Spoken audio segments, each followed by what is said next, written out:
All right, welcome to Unintended Adventures, a play podcast where we'll be diving into Dungeon World, a game similar to D&D but less mechanical in nature. My name is Jeremy. I will be your host and game master. Joining me in this first campaign is our team of adventurers. Go ahead and introduce yourselves.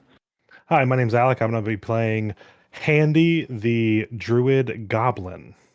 Hi, my name is Jake. I will be playing the human immolator. My name is Matthew, and I will be playing the Paladin. They're human.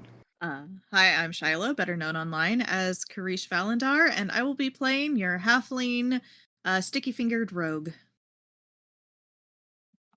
All right, so this episode is going to be a bit of a departure from the norm because this is our world building episode. We're going to be playing The Ground Itself by Everest Pipkin. It's a short game where the five of us and a deck of cards are going to be used to create the world our adventures are going to take place in. If you want to get straight into the season, then you can skip this episode along with the next, which is going to be our character creation and introduction, and start with episode 1. But I think you should stick around. Improvised world building is always interesting. Now, this game is broken down into a few phases, which lend to imagination, description, and Q&A, followed by the passing of time on 4 different occasions. This is how our world will be shaped, so let's go ahead and breeze through the mechanics real quick to figure out how this game's going to operate. I'm going to be reading directly from the PDF. The setting for our game should be decided collaboratively. For example, one player may suggest a place that involves animals. Another player may amend this suggestion to mean a zoo. A third may agree but suggest making it a zoo planet, established as a biodiversity reserve in the far future. You may feel out multiple options, but try not to say no to others' suggestions. Rather, build on top of existing ideas or ask clarifying questions to create a place that is everyone's. I think not saying no is probably one of the coolest things about this is we're going to take part in this collectively, and we're all going to get to add to it. Remember that everything that we see happen over the course of this game occurs in this location. We cannot move outside of our established frame or see actions or events elsewhere, so we're going to be spending a lot of time in one place. This place does not need to be thoroughly mapped out. For now, the barest description may be summed up in a few sentences will suffice. We will discover it together during play. So, right now, we can go around the table, take no more than a few minutes, make a few suggestions, and describe the world we're playing in. So, we have a high fantasy setting. That's kind of our starting map. Alec, why don't you take it away and give us some food for thought? How about we start with a continent? Is that too big? No, I mean we could do as small as like a house or as large as the world. I figured kind of the mainland that we're going to be on, or potentially even closer, like a district or state of I know we have some things that are already in common across all of our characters, and zooming in close-ish to that could be interesting as well. I was actually thinking of that as well. Because we've had some pre-talks, we could maybe even start with some farmland, maybe outside of a kingdom, and kind of get some neighboring regions and stuff. Let's see here. Because I know we talked about farms. I can pull off of my character growing up nearby some farmland in some woods, so I need to have some woods or forest and a neighboring settlement of some kind. Jake, you got any other things you want to add? Let's see. Well, I mean, we have the woods where he started his character, and then essentially because, like I said, all previous talks have been where my character starts as a farm, so it would be a farm up against to an extent a forest, which I would figure would be a couple of miles outside of any, or I guess the town or kingdom. Probably a net, probably almost like a network of farms, almost to an extent. You'd have like necessarily, obviously, because I like almost have like different, each farm kind of produces a different necessity. Like if one for livestock, and then you have your wheat farmers, or you have your vegetable farmers, and your other kind of just almost outlining this kingdom or town. So my thought is we could just basically work on a kingdom. So if we think about the kingdom and its area of influence, it could be like 50, 60 square miles, which would include like small towns, all the farms, like everything kind of reports to like this one thing. And this whole area is kind of the place that we're talking about. Gotcha. Matthew? That much like everyone else's, my prerequisites would be basically that, like a kingdom, lots of farmland adjacent to a mountain range.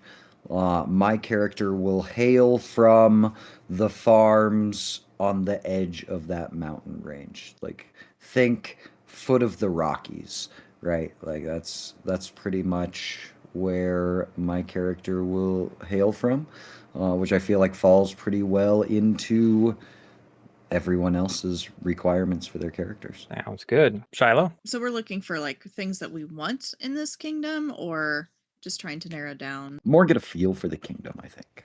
Yeah, basic generic description of the area that we're going to be kind of focusing on. Yeah, we have woods and we have mountains, and farmlands tend to have to be in pretty flat. So I'm envisioning something very similar to like what I call the boring part of Colorado, where there's cow farms everywhere and it's flat and nothing. So I think the weather tends to be a little bit leans towards cold, but not like Arctic. It has not as warm summers, and which helps them produce different crops than other kingdoms that have maybe more warmer climates. So are we further north I mean, it depends on what or just the higher world. elevation? It's definitely higher elevation for sure. Whether it's more north or south, or I don't know, maybe they spin sideways. So it's different. What Or if maybe like it's not a globe. or maybe we're like we're in a very large crater of a mountain and we're surrounded by mountains. So we're already like super high up, but it's flat on the inside.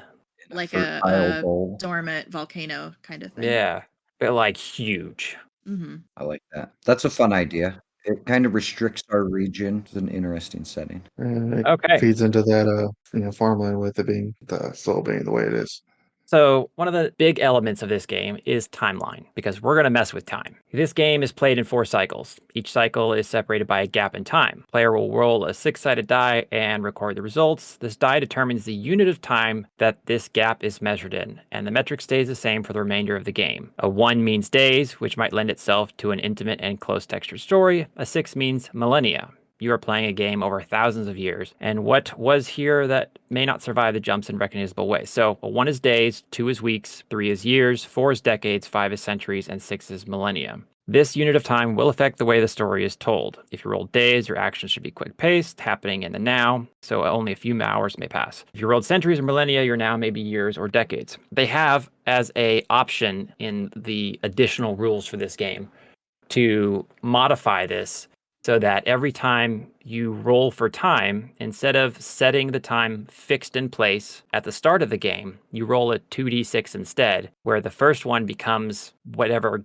time period it's going to be, days, weeks, years. And then the second number is how many of those that's going to take place. I'm in favor of doing the chaos version because I think it's a lot more interesting to be like, okay, our first jump is days and then our second jump is centuries. And instead of at the beginning of this game, oh, we rolled weeks and we're going to play everything with just week changes. I misread it when I initially read this, so I thought you rolled every single time a cycle was done. Every time you draw 10. Yeah, well, it says every time you draw a 10, you roll the die again, and that changes. The way it works initially is we would roll before the game and then we would choose just a time. So if we roll a 2, our time frame is weeks, and it stays weeks for the entire game. Then when you roll a 10 or pick up a 10, you would roll a dice, and that determines how many weeks. So if you roll a 6, it's going to be 6 weeks pass. And then the next time you roll, 3 weeks pass. But it stays weeks the entire game. And instead of doing it that way, you can decide to roll 2d6, which your first one is how much time is going to pass and then the length of that time. So it could be 2 weeks, and then our second roll could be 4 years.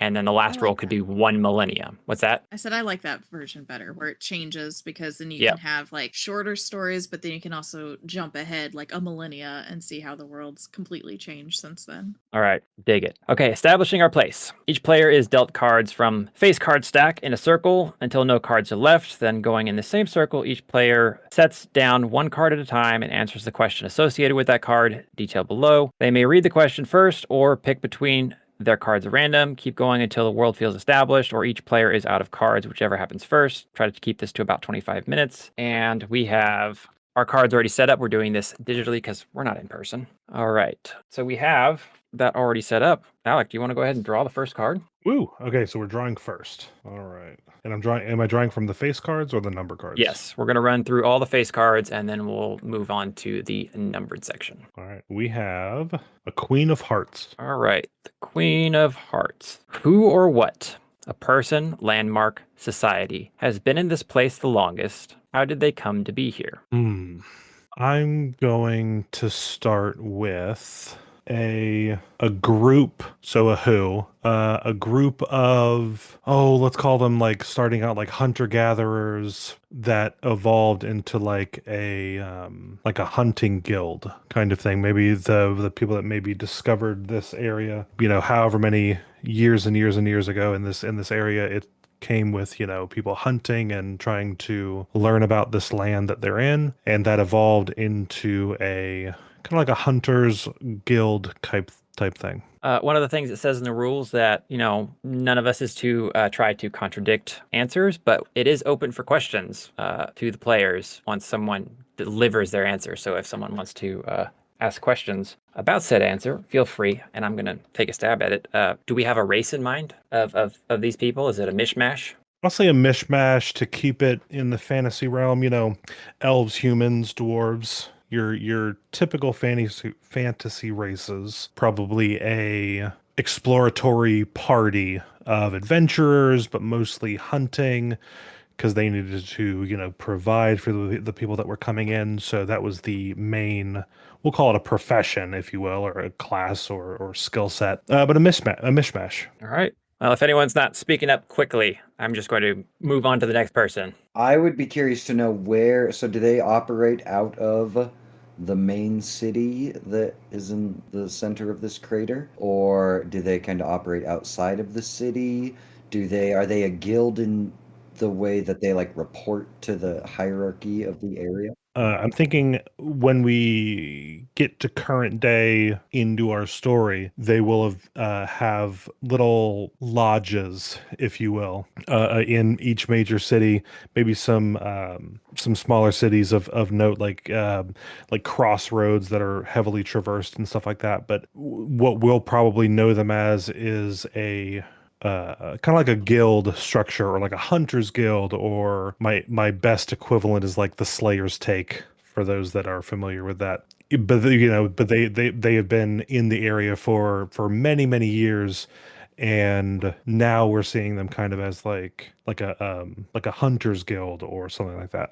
These are the founders of this place. Yeah, one of the earliest settlers or people to explore the area. All right, Jake, you want to draw a card? King of Spades. All right, yours is a two parts. So you have one question or another question. If there are multiple people who live here, what are they divided on? What are the points of contention that are fought over? Or if there are not multiple people, what resources do the plants, animals, or visitors to our place vie for? Ooh, that's a tough one. Well, we've already kind of established that there are multiple races. Could you read the first part to me again? If there are multiple people who live here, what are they divided on? What are the points of contention that are fought over? Anywhere you go, you'd have conflicts over who's basically in charge with any kind of mixture of races, and anyway, you have some form of infighting between who's essentially going to be the, I guess, lords or kings or queens of the area. So you could essentially probably there would have to have been some kind of incident to spark someone to essentially take charge more so, probably. Yeah, I can imagine, you separate from the herd of your main city as an expedition, and then you're settling in somewhere. Then it's like, okay, well, now we're here. Who's going to run the show? And then everyone thinks they're in charge, and that can get out of control really fast. Yeah. Is there something that they're trying to control in particular? If we're kind of in the crater, I would probably give it to the dwarves, because they're probably the minerals and mining in that area would probably be a big draw, and dwarves are typically the minerals and mining individuals. They'd probably use that to their advantage to, I guess, build a stronghold. All right, well, it's not letting me draw a card. You want me to draw for you? Sure. All That was going to be kind of my resolution. All right, going from the faces, one card. You received the Jack of Spades. What are the threats to this place? Are these threats to the materiality of the place or the people that live in it? I like the idea that, this expedition was kind of like less about exploration and more about survival. There's something happening outside of our hole in the mountain that we're living in that this was a necessity to come and explore. And so I would say whatever is beyond the mountain ranges that surrounds us pretty much entirely, even though it's a large space that we're living in, that there is something out there that is problematic for people. So part of this is just that Like an empire that wants our resources. Like we have the most fertile farmland in the area.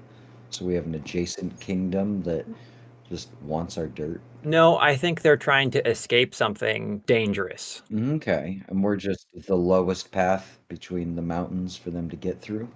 It could be something that the height is the advantage because they are inside a mountain, a volcano that's, miles across, 10, 20 miles across. It's round, it's flat. Because it's elevated, it kind of provides them shelter from whatever it is they're running from. What that is specifically, I don't know at the moment. Are we thinking the hazard that they are running from could be the environment or a particular kind of creature or creatures? It could be anything magical in nature. It could be political in nature. It could be the dirt's going bad. I mean, like any number of reasons why they have to elevate themselves. And how the elevation plays into it, I don't know for sure. But I like the idea that this is more survival based movement and a settlement establishment versus exploration for the sake of expanding and conquering. So is there a threat to us that they're just encroaching on our way of life?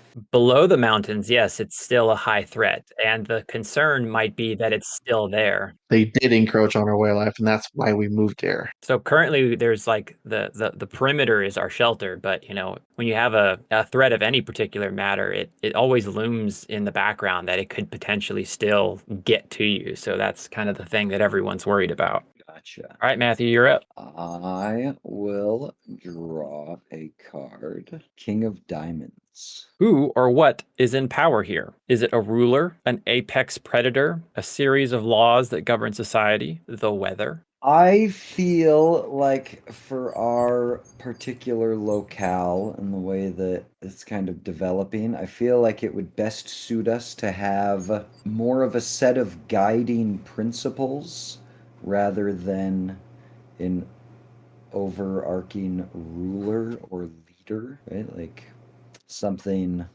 something a little bit more on the honor and barter system. Is there a body that would enforce any of that if somebody isn't playing by the rules?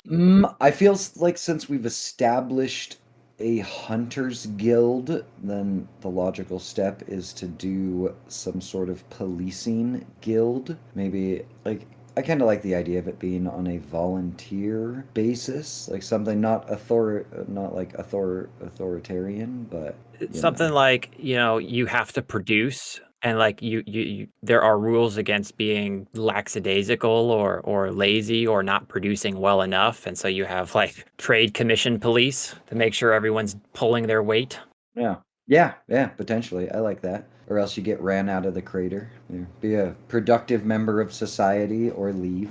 Yeah, I like that. That seems like a nice way for a farming, hunting, gatherer community to function, uh, especially a secluded one. yeah, where survival is important, everyone needs to be doing something. Child labor for days, gotta start Yeah, them man, young. kids can work. Yeah. 6 years old, hand them a shovel. That's how I grew up. All right, Shiloh, Queen of Clubs. what was the greatest moment in this place's history?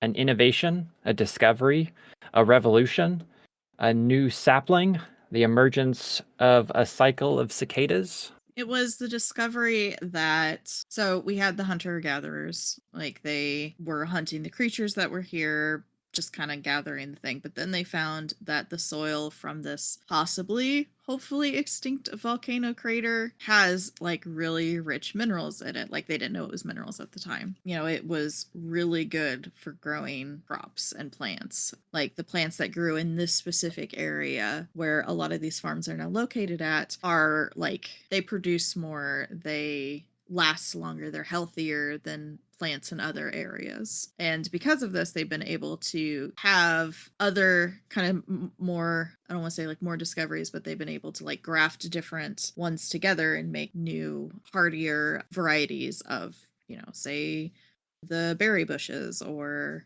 you know, apple trees, that kind of stuff. Now, is it that it grows better or that it grows beyond expectation? So, like, we're up in the mountains and so it's elevated. And so no one went into this thinking things would grow well and it grows just as well as you would expect in ideal conditions, or it grows the best stuff and it's bigger and better and more and abundant and hardier and like all of that jazz. It's definitely more than they expected, but yes, it is better than quote unquote average, you know, what is normal. So like say like their tomatoes are bigger, the berry bushes produce 10 times the amount that berry bushes off of the crater do. Is the normal plant life that we run into in this area, to kind of caveat on this, is it unusually large, or like is it just that we noticed the crops because we brought them, or is everything here just kind of larger than life? Everything is a little bit larger, and that's why the hunter gatherers kind of, you know, why else would you go and be like, oh yeah, we're going to explore this mountain and stay here if you didn't see this mass amount of resources? Like the berry, like I keep going, berry bushes are just in my head right now, but berry bushes are, they are very easy food and they supply a lot of it, and because there's a lot of that, there's a lot more grazing animals that they could hunt for the furs, for the meat, that kind of stuff. So that's, I don't know if it probably took them a while to make that connection that hey, we could, you know, maybe some new people came in and brought corn seeds or brought some sheep with them and kind of continued to grow their resources that way. I mean, that's why berry bushes are in every video game, and that's where you get your food from, just because they're just Exactly. awesome. Dude, they're in Stardew Valley even, like only in the spring though for a few days. Survival 101. All right, Alec, draw on the next one. Oh, back to me. All right. Let's see. King of clubs. If there are inhabitants, what are the visions for the future that they hold? Is it a long view or a short one? There are inhabitants. We've already talked about that. Let's see here. We've talked about farming. We've talked about. They're running from something. They've established themselves to live here. They now have a place. What does the future look like? Well, they need to protect that future, so they need to come up with ways to fortify and survey, make sure that their current area is going to be enough. So I think the initial one, I'll go with short. The initial focus would definitely be on fortification. If they're being encroached on by other areas and putting their limited resources, given the donut they're in, trying to strain that, they're going to need to work on fortification and try to protect that. So I think they're going to need to have a group of tradesmen and people in that field to kind of come up with ways to build up walls and make sure they've got a scout system, make sure that people are in the know. So I think securing what they have would be a focus in a short term. Does that come about by like a military group being created, or more like a neighborhood watch where pretty much everyone's kind of participating? I mean, if you see something, say something, right? So I think I think it would kind of be a a shared task by everyone, but there's going to be, I wouldn't go so far as to say military, but I think that in between space of like a military and like a mercenaries guild, but like somewhere in between, like a Militia. militia would be the perfect one. So kind of a volunteer based, like we talked about earlier, militia to you kind of keep everything on the up and up and keep things secure in the immediate. So their best and most skilled swordsmen, archers, stuff like that would be first on the list to be called upon, and all of that. So is this like roving groups of militiamen that patrol the crater rim? I think that would be included. Yeah. So you're going to have your initial kind of like, just let's get this under protection, and then we'll have people kind of go out and just kind of check the spots that are kind of branch out and check up. And that they could scout, but scouts, however they want to manage it. But yeah. So sorry to go backwards 7 cards, but just for the sake of visualization, can we establish a little bit more about this location? Because we have a crater in a mountain range. How many sides need to be protected? Is there just one way in? Are we concerned about a third of the crater rim, or are we concerned about all of it, half of it? And then, like, what is it? Natural fortifications and just patrols, or do we need towers and like guard posts and such at many or one place? I imagine we probably have like 1 or 2 ways that are like the easy ways in, where there's kind of like a mudslide or a rock slide took place, and it kind of created this opening that is the way we came in originally.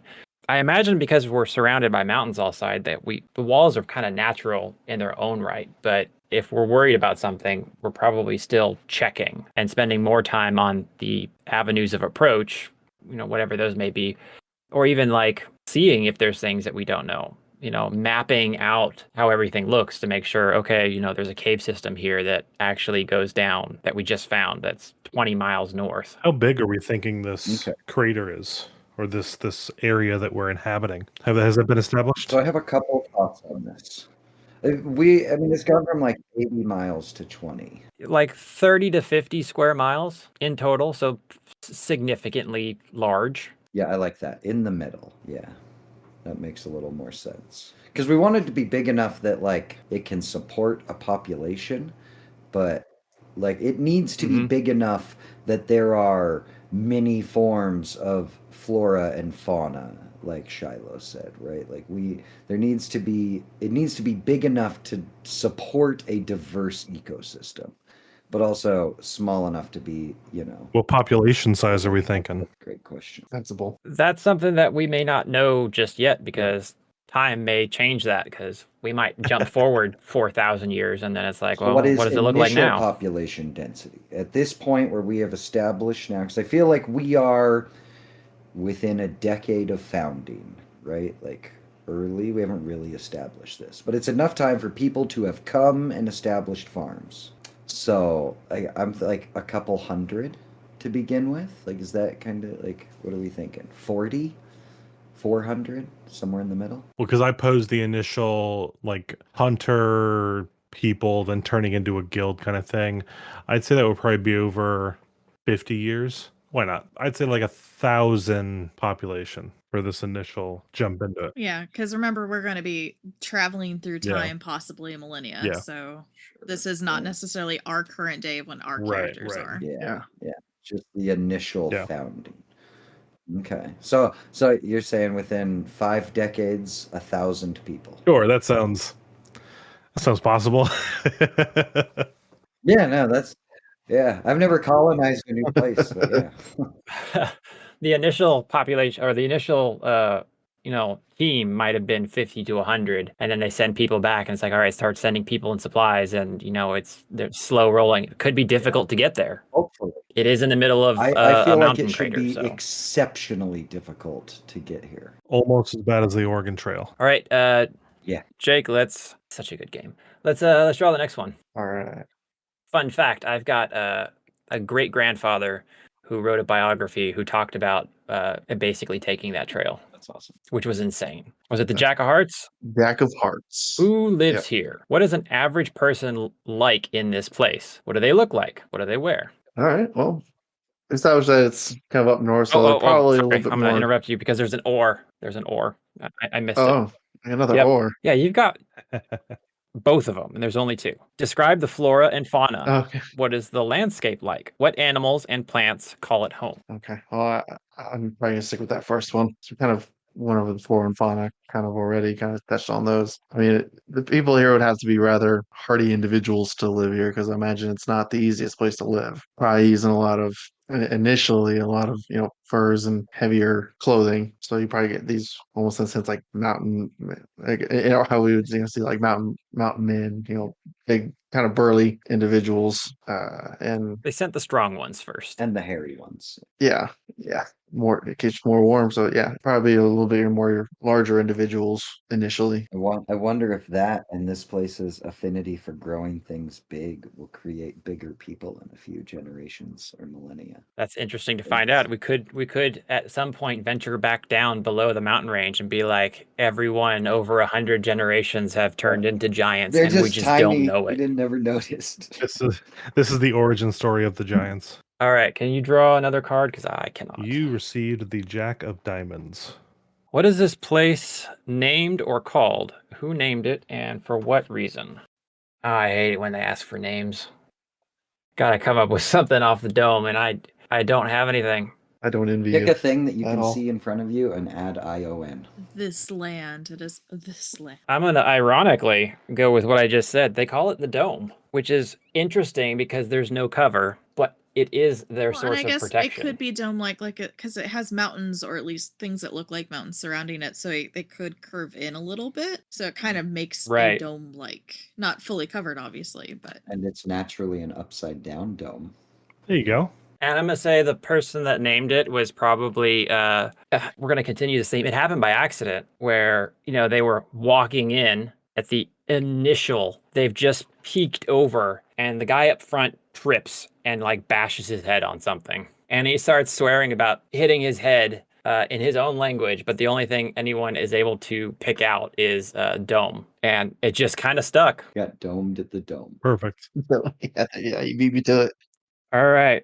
Jake, you're up. Matthew. Nope, sorry, Matthew. I think I know what I'm doing. Queen of Diamonds. After all that work to put us in alphabetical order. I'm glad you do because I'm lost. What is valued in this place? What is it known to have in excess? I would say that they have like food and resources in abundance. So probably things of value would be like artifacts from the past, things that came with them initially, and anything that they can get from the very rare trader that might happen near them.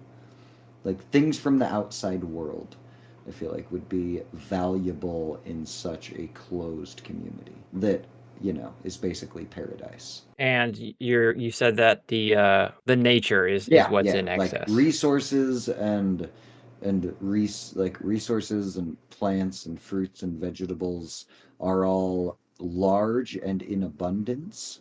So yeah, the kind of worthless, right? Like what's a bushel of corn worth when everyone's got 10 bushels of corn? But that trinket from, like back in the day, that's cool. It's like we only have a couple left. Shiloh. all right. It's got the Queen of Spades. What was the greatest tragedy in this place's past? How is it remembered?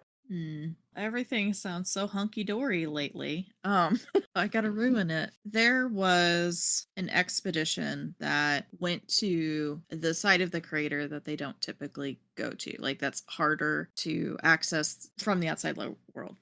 Say the mountain range over there just continues to be a mountain range or whatever.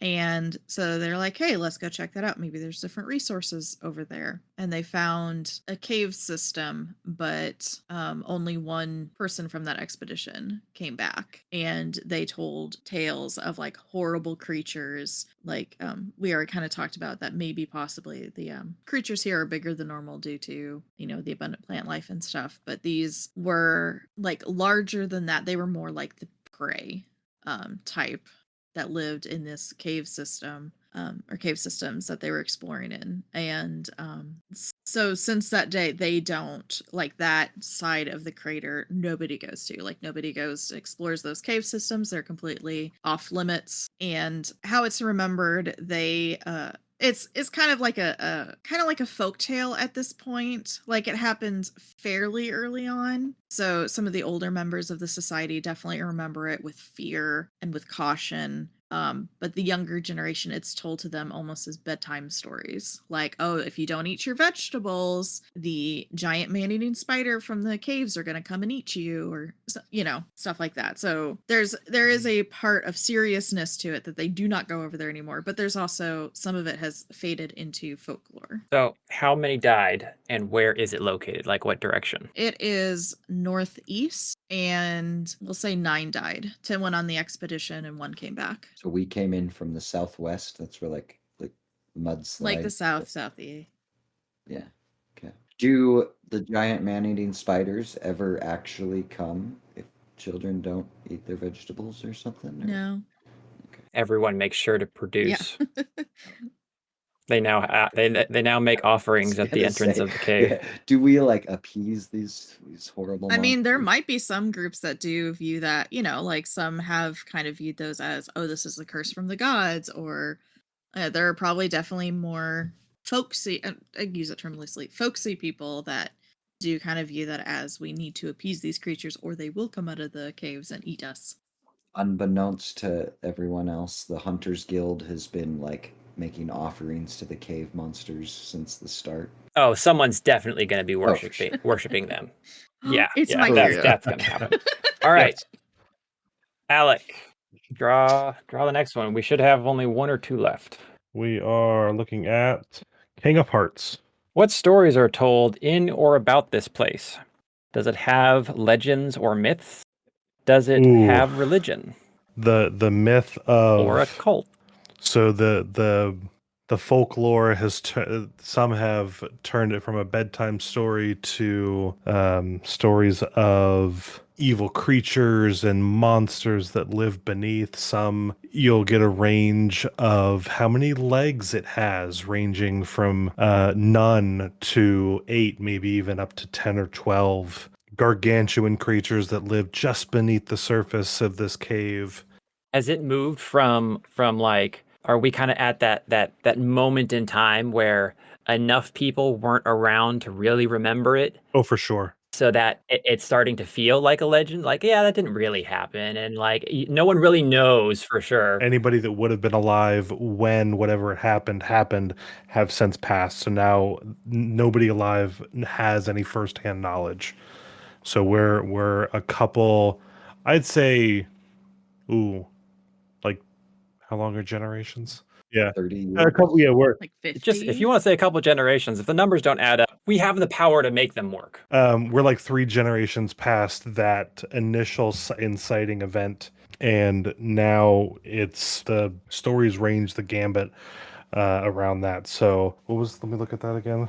So from that, stories are told about like campfire ghost stories. If we're in a volcano, there might be some volcanic activity, things rumbling, weird noises that shake some things. The stories have been told that it might be the creature beneath trying to dig his way out. So you get those kinds of stories. I'd say the most common type of creature, or the most popular type of creature, I'm going to say is like a large serpentine beast. But it ranges, but that's the one that's the most commonly told. A large like snake, serpent, something like that is living beneath, but nobody really knows. All right, Jake, you want to grab the next one? You might have the last. Here, might as well. Jack of clubs. What was this place in the past? How long ago was that? Place in the past? Like the land itself? Sure. I mean, I'd say it was given the size of the volcano, essentially, you could almost say like the continent was kind of created like how the Hawaiian Islands are created. The volcano erupts and goes into the water, cools off, creates more land, erupts again, more land is just created. It's just So this is building itself like the more and more origin up. point of our specific continent, like the birthplace of our continent. Yeah. How long ago was that? Considering how high we are, it had to be quite a long time ago.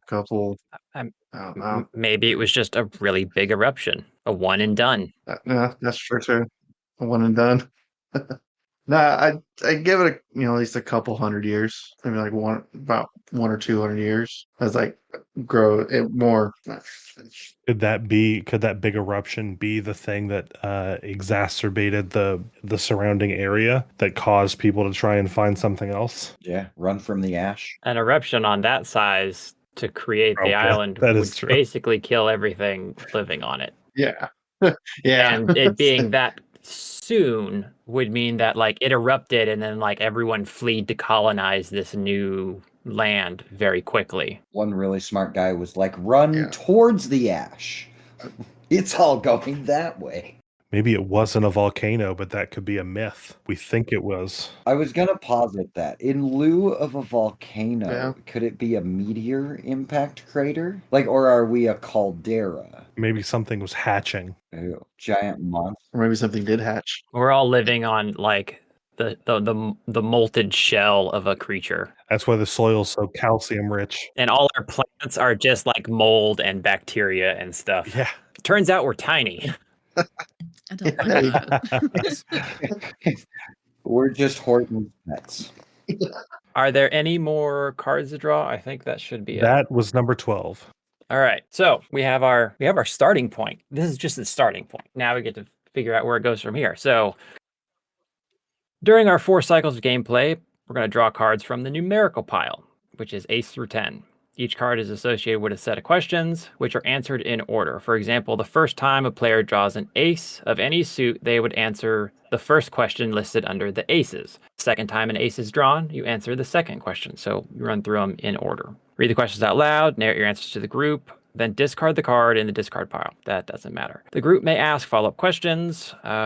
The player may also discard the card before addressing the question and enter a focused situation, choosing to tell a story, throw a party, discover something, see an omen, leave the frame, or move on, skipping their turn. These focus situations allow us to skip certain questions instead of spending more time on a single moment. Choosing to enter a focus situation still counts as the nth instance of a card. So if it's the second time we draw an ace and you're like, I don't want to answer this question, we'll do a focus situation.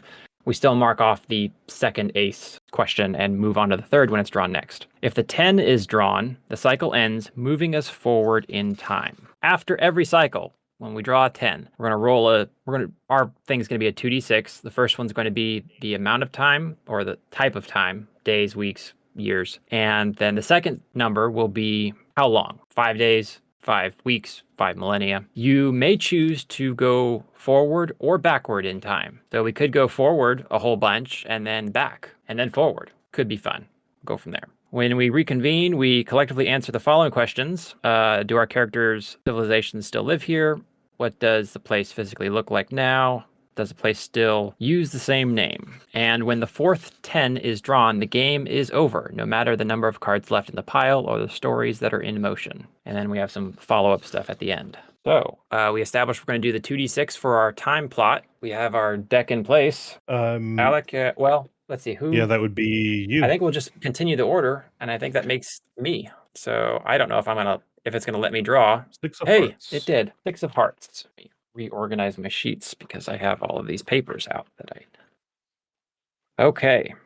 What is the most horrible thing in or about our place? It's cold. Like it's uncomfortably cold. We are up there, highly elevated. Mentally, physically, we're elevated. So it's bitter. The summers don't last long enough and winter seems to stretch forever. So it is as tropical as it may look, it is still rather cold. So the stuff still grows. It's just the temperature is brought down. Got it. Uncomfortable. All right, Matthew. Okay. Numbers. 8 of diamonds. What does success look like in our place? What do the inhabitants want? I feel like success is, what's the right word to use? Like complacency, right? Like success is just making sure that your crops are harvested or your job is done and like playing catch with your kids. It's a really idyllic community we've developed here. So like I feel like success would just be like just continuing to survive the way that they're surviving. Like smoothly? Yeah, like just everything just just the continuation of the way things are.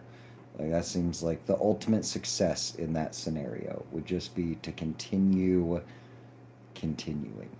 And as long as you're doing that, like doing your job, harvesting your crops, tending your fields or your game or whatever your position inside this community is, like just doing a good job at that is the best you could ask for.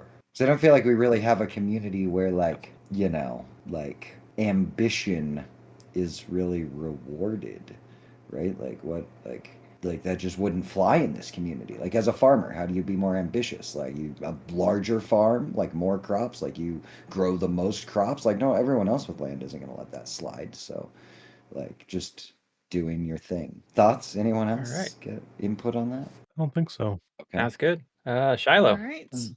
Ace of diamonds. what are the plants like in our Huge. place? The rocks, the soil. I feel like we already covered this. Just to remind everyone, you can skip this and do the Maybe look focus at those situation. situations. I would also recommend everyone pull up the ends page because we can pick those at random. And there's like 7 questions, and I don't want to read Yeah. all of them every time we roll a Um, 10. And whoever pulls a 10 gets to pick the questions. I so would have that on like hand. to leave the frame.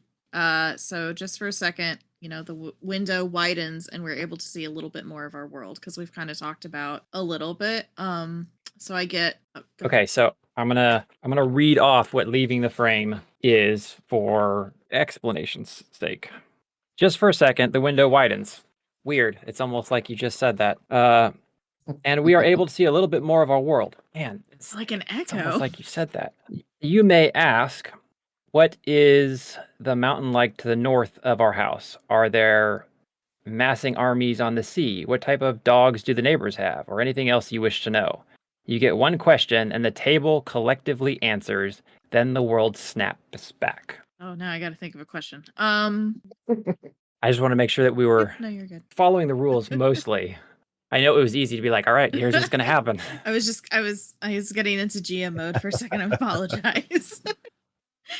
That's all right. You can still ask the question that gets you that answer, although everyone else gets to participate. So I would like to know, how do the inhabitants that don't live in the crater, the ones that live either close to the crater or further away, what do they think of the people who live in the dome? Do you want to go first? Okay. Go last? Go first. I can go first. I mean, I think it's a mixed bag, honestly. Like some of the traders are like, wow, we could sell them. Like, look, they are desperate for these stupid trinkets that we have. But then you have other people who view them with great suspicion because they are closed. They are a closed off community. They are very guarded about who they let in. So yeah, that's my thoughts on it. I feel like so we've established that this place is pretty secluded. Like I feel like we would almost be mythical to surrounding areas, right? Like to the point where like people doubt the stories of the roving traders that show up with the giant carrots, right? And they're like, nah, that's crazy. There's not a crater full of giant animals and vegetables. Like shut up. Like so I feel like we'd be almost I mean, just mythical. Yeah, like this as we've developed this, it reminds me a lot of like Brigadoon, if anyone is familiar. So okay, it's a mythical place that disappears in the fog, but so I don't know, just I know mythical place. Schmigadoon.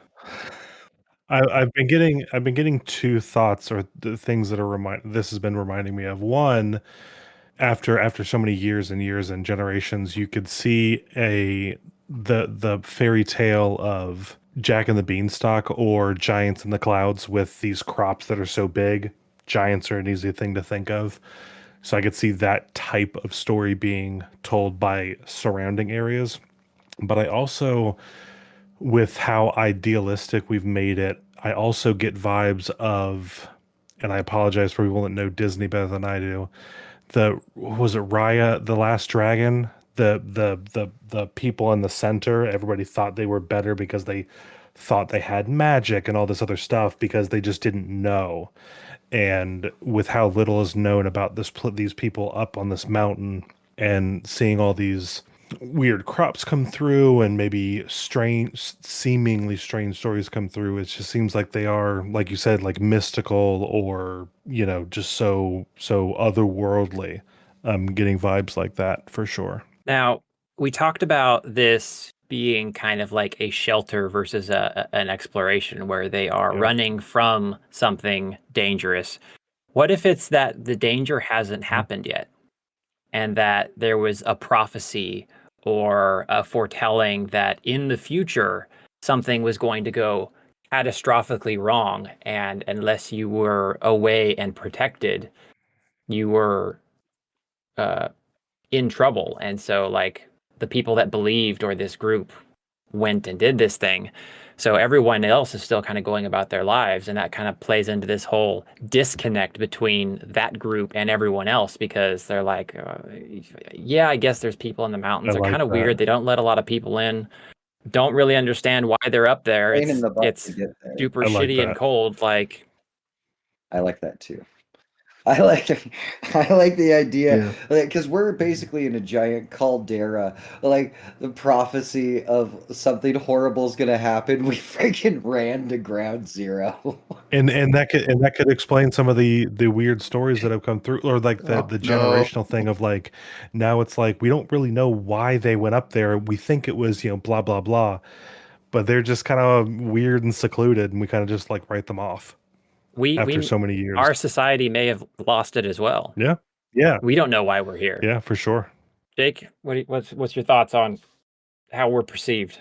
I mean, that kind of hit on the head. I almost kind of think people think of us as like almost there but not there, and it's just like the random stuff that pops up, and you go, it's kind of like most people go, You got that from where?" And they go, "From Traveler who went to the top of the mountain. He brought it back down." And they're like, "No, you used some kind of magic to." It's almost like we're not believed that we're here, to almost an extent. The people that do know that we're here are like, it's like Oh, contradicting and it's stories. probably We are almost a folklore ourselves. yeah, and it's probably a difference of the people that live like at the base of the mountain versus the people that live, say, like an hour down the road. Yes. The rare trader that comes through wouldn't want to tell everyone how to get to us. We're a small enough community that he wouldn't want other people to inundate us with their wares, right? So even the people that know where we are would be incentivized not to tell people where we are. Well, see, here's how you could play that too. The base of the mountain could be like really inhospitable for life. So there may not be a lot of large villages or crops or anything growing near the mountain, only just like really small things. So the only people that are close enough to really have the experience are in small numbers, because the base of the mountain's kind of a shitty place to Yeah. live. So more people have to travel further The to main figure it entrance to out. the monster caves are at the base of the mountain. All right. That was a good Yeah, good that little was. I peek like that you did outside. that, Shadow. That was a good thing to establish, zoom out on. Yeah. All right. Alec, you're up. Oh, nice. All right. Oh, I drew from the wrong place. Hold on.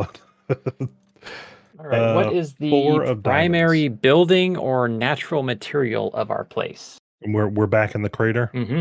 I'm gonna say it's not wood. I want to go with not a wooden type thing. We have a lot of like flora, like a lot of green, but not many trees or anything. So I'm gonna go with the fantasy version of like concrete, or like clay or something.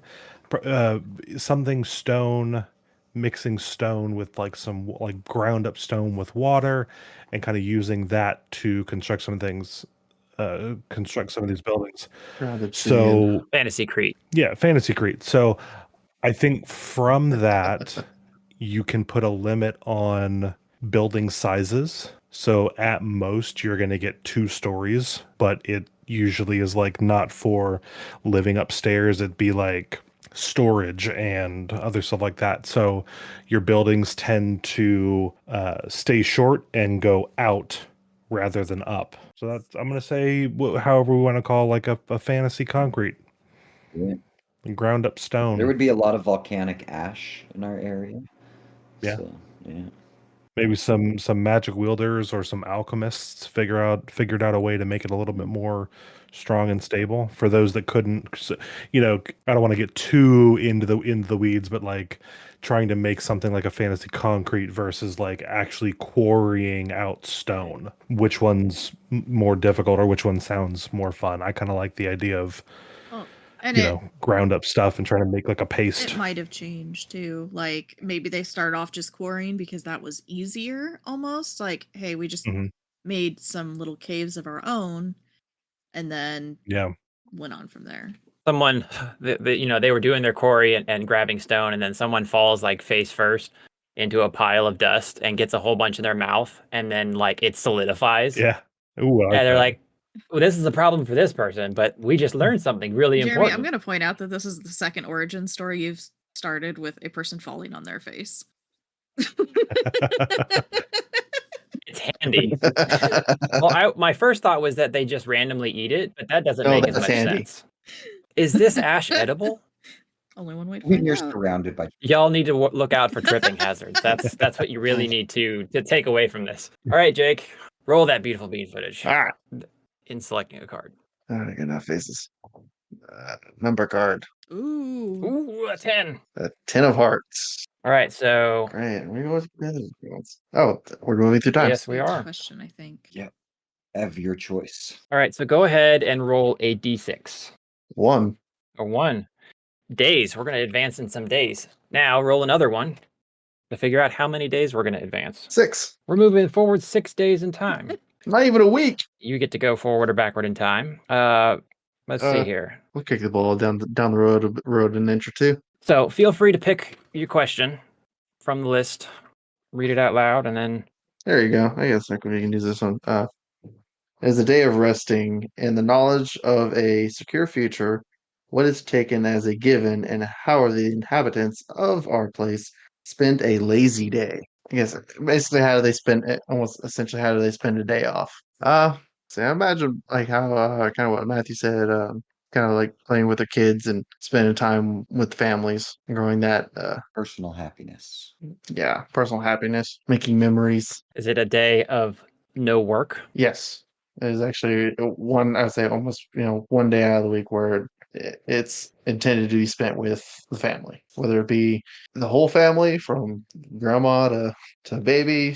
Is this like a once a week thing, or is it just once a period of time after the harvest? Like, is there a specific cue to have this day of rest? I can't imagine, based on our circumstances, that there are frequent occurrences of it. It probably would happen after like a harvest. That it's just one day, like I guess out of the year that's taken as everything's been harvested, everything's been kind of done. So would that make it more can of breathe like for a a moment. communal day off, Right. where it's not just playing, catch with your kid, but playing, 500 with all the kids? Yeah. Catch with all the kids. Your designated catcher today. I mean, I'd say that they're probably, it depends on I guess the family. I would say some family, there are like, gatherings, but some people will choose to spend it in their own homes Some people are or in their own loners. spaces. Maybe people who aren't as familiar, or it may possibly even a way for, I guess, essentially kids to meet, or the younger generations to meet, and start their own relationships. Yeah, like that. It's kind of like And this like place a is big courting. enough that it would be a pain in the butt. I can see myself not wanting to go to the party if it's 80 miles away and I have to walk there. Oh yeah, they can celebrate. I'm Yeah. just gonna stay here. Like I say, yeah, it could, and I mean, it's also used to, meet future Or wives or eat, yeah. husbands. One day a year to socialize. Like it. That's all you need. slave life. That's all I you don't need. know if we'll touch on that.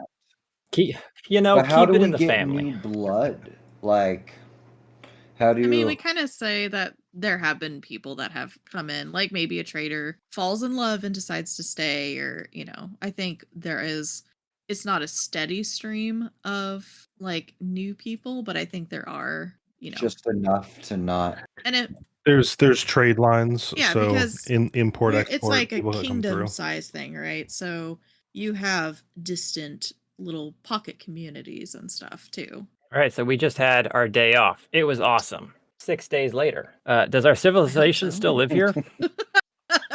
If not, who lives here now? Does anyone? Nope, it's all gone. That one day just ruined us. The That was a serpent wild came party. up. All right, I'm going home. We partied way too hard. What does the place physically look like now?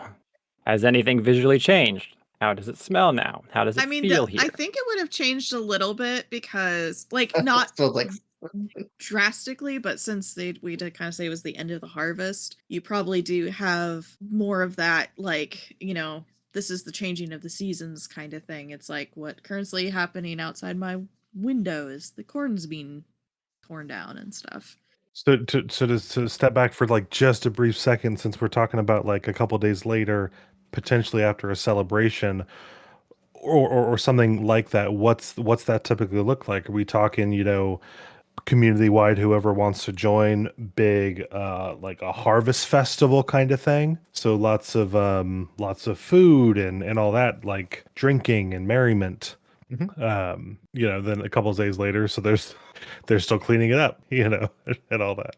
Also, because if they've just harvested, right, like shortly after this party, the entire community needs to go into like mass production Mhm. canning mode, right? So, like, Canning, prepping, all that kind of yeah, stuff. Yeah. presumably this would be sometime before winter when everyone just hermits down, right? So, I feel like it would be a mad dash to, get your hibernate on.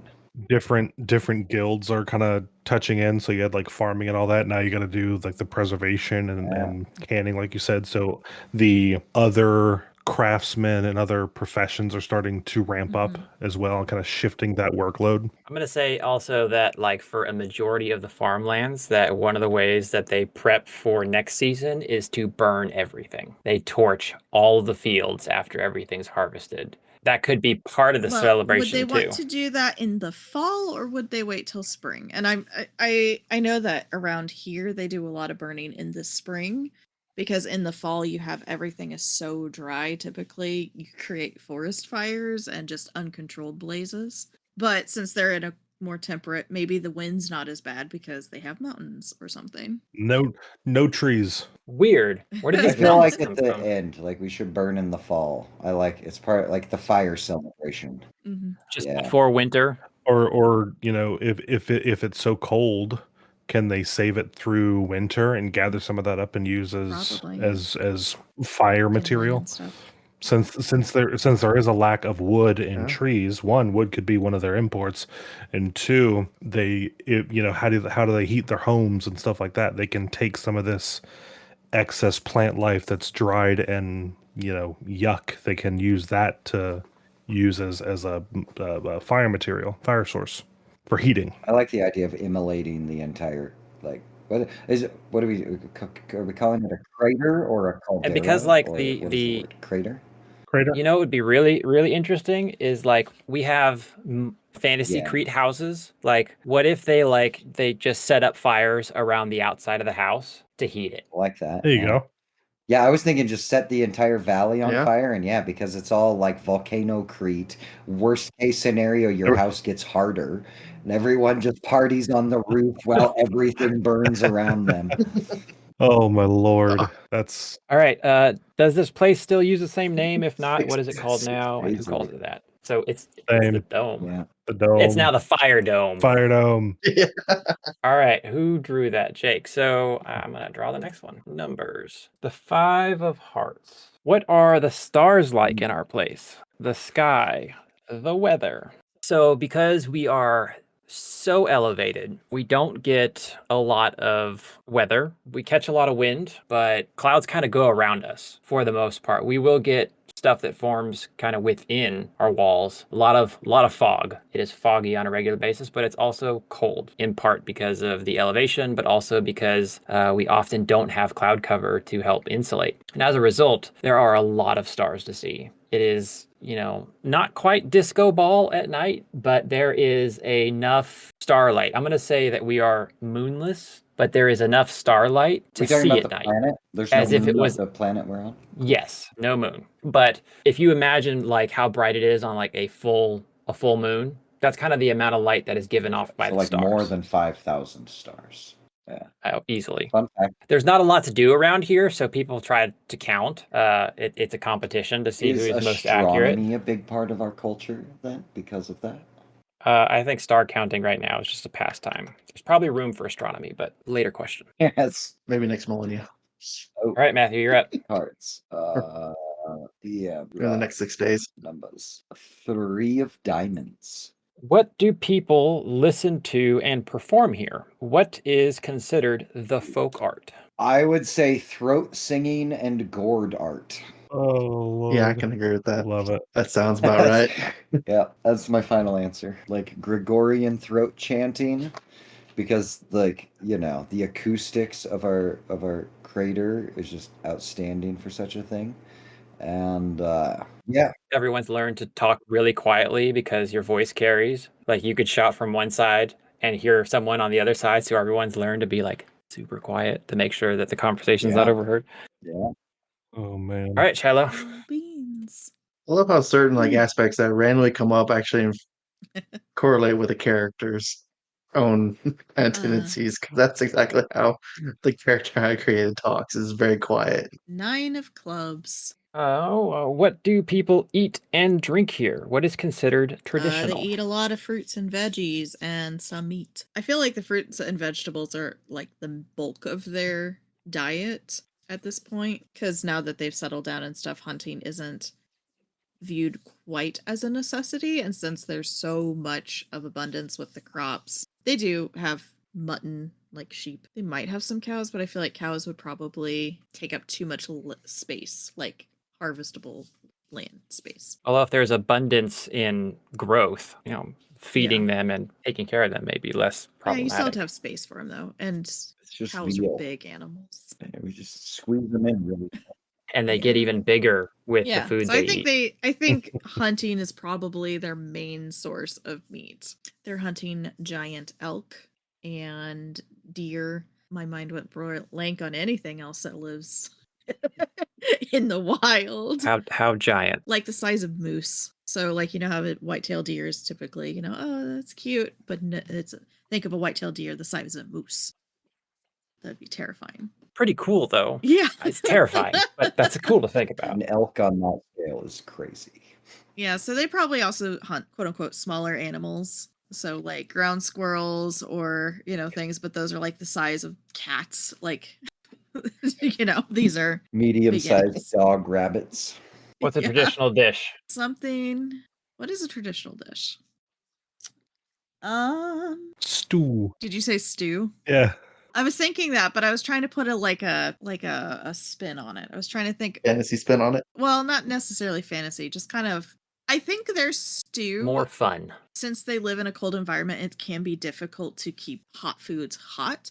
So they have. It sounds awful, but it's like a rabbit stew or some kind of meat-based stew, whatever they have at that point, with lots of vegetables and potatoes and stuff.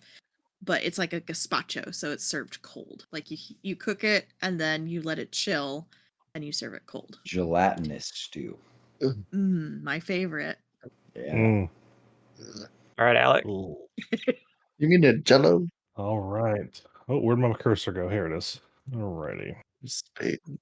That is the 2 of spades. Name a monument, marker, statue, or other physicalized memory that exists in our place. What does it mark? Ooh, I'm trying to decide what part I want to do. On the northernmost wall of this crater, there's a section of stone which is unnaturally smooth and worked, and no one knows where it had come from. It's been there since the beginning of the time people have lived through here. So there's a section of worked stone that seems out of place for the current inhabitants of this crater. What's the name? I don't have What a is, good name. you said worked stone. Is it just a smooth plane, or is it Like a channel of work stone, no roof, okay. but just that. At the ends of it, it's crumbled and it looks like it's ancient. in some capacity, just to give Like it some 20 age. It feet looks deep inside of very, it. very old. Like it might have been 25 feet deep and it crumbled at the Just back. from yeah. So take the negative of this. So you have the three walls, and it's about 20 feet long. These would be about like 10 foot, 10 foot, 10 foot, and just like a straight channel, kind of leaving the mountain, leaving the crater. What do people call it? I don't know. I'm open to suggestions, The buried channel. or colloquially, the channel. So since we're metagaming, do we establish what this channel is? Did something index into it once upon a time? But we don't know. Yeah, we don't know. All right, Jake. Be me. Numbers. Ace of Hearts. It is time to plant the seedlings. What are the seedlings and where are they planted? What is the harvest that is hoped for? Kind of talk about that. We've got extra things you can Let's see, always we do skip. You can do a focus situation Yeah. instead, right? Let's see. Is it terminated? Discarding the card, letting actions. Yeah, I think I'm just gonna do a move on. We kind of discussed on the All right, so you don't want to do any of the farming aspect. focus situations? Tell a story, throw a party, discover something, see an omen, leave the frame. Which I don't know if can they do leave a frame again? Yeah. Okay. And I must be.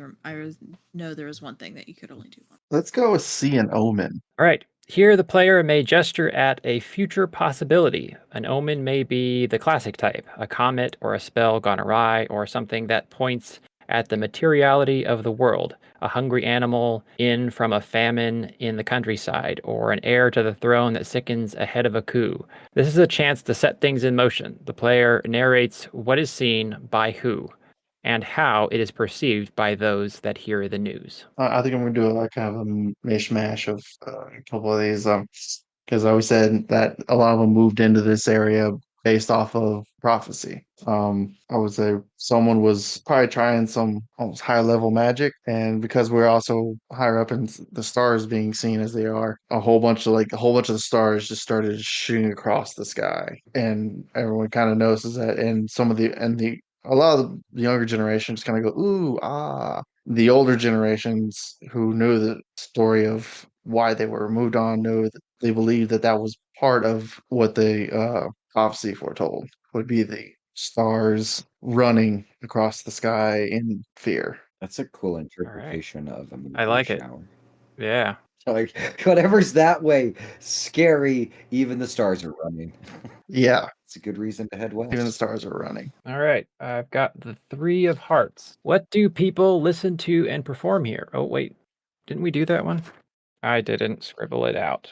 I've been trying to keep up. Okay. What do people in our place argue about for fun, whether at the bar, in the square, or in other social spaces? Mine's bigger. Mine's bigger. No, Look at the size of this carrot. it's it's definitely going to be about the stars, and specifically how many move. Oh, Because the ongoing thing is like everyone, you have access to these stars. It's just they're plentiful. And so early on, counting competitions were the thing. Everyone wanted to be like, I know how many stars there are. But now that they've all moved, everyone's trying to figure out how many moved. And so people are arguing about how many moved and why they moved. And if they move. After some time, yes. Yeah, there were never that many stars. What are you talking about? Don't run across the sky. Exactly. I don't know what Bob's trying to tell you. All right, Matthew, you're up. 4 of spades. This is an or question. The bar opens their doors to all. What is the bar and who is a regular there? Or the church changes a core mandate. What is the church and what about their worldview has shifted? I would say that the bar is probably the largest building in the city slash kingdom. I kind of see it as a city. And it's just like a big communal eating place. Like the focus point of the Harvest Festival would probably be the bar. What was the other? Who is It was and an he or was a question, regular so you, there. I mean, and everyone Yeah. would frequent the bar. If you don't feel like eating your wife's cooking, you can go to the bar and have Ralph's cooking. Seems say like a Ralph? good bartender Ralph name, the cook. with an F. He's a great So cook. everyone goes. All right. Got the 3 of clubs. A new style, fad, or devotion sweeps our place. What is it? Who cares about it? Fads, huh? Style or devotion? 6 days later. Yeah, 6 days later.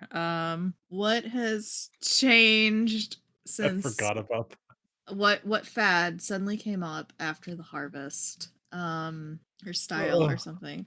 There was a guy that he made this wonky looking hat, like out of some of the straw that they had left over from harvesting. He wove it together so it looks like a normal straw hat, but then he took some wool lining from some of the sheep and put it inside, so it's a warm straw hat. And everyone's like, wow, that makes so much sense. I don't know why we didn't do that before. So all these workers are walking around with straw hats that have wool shoved in it.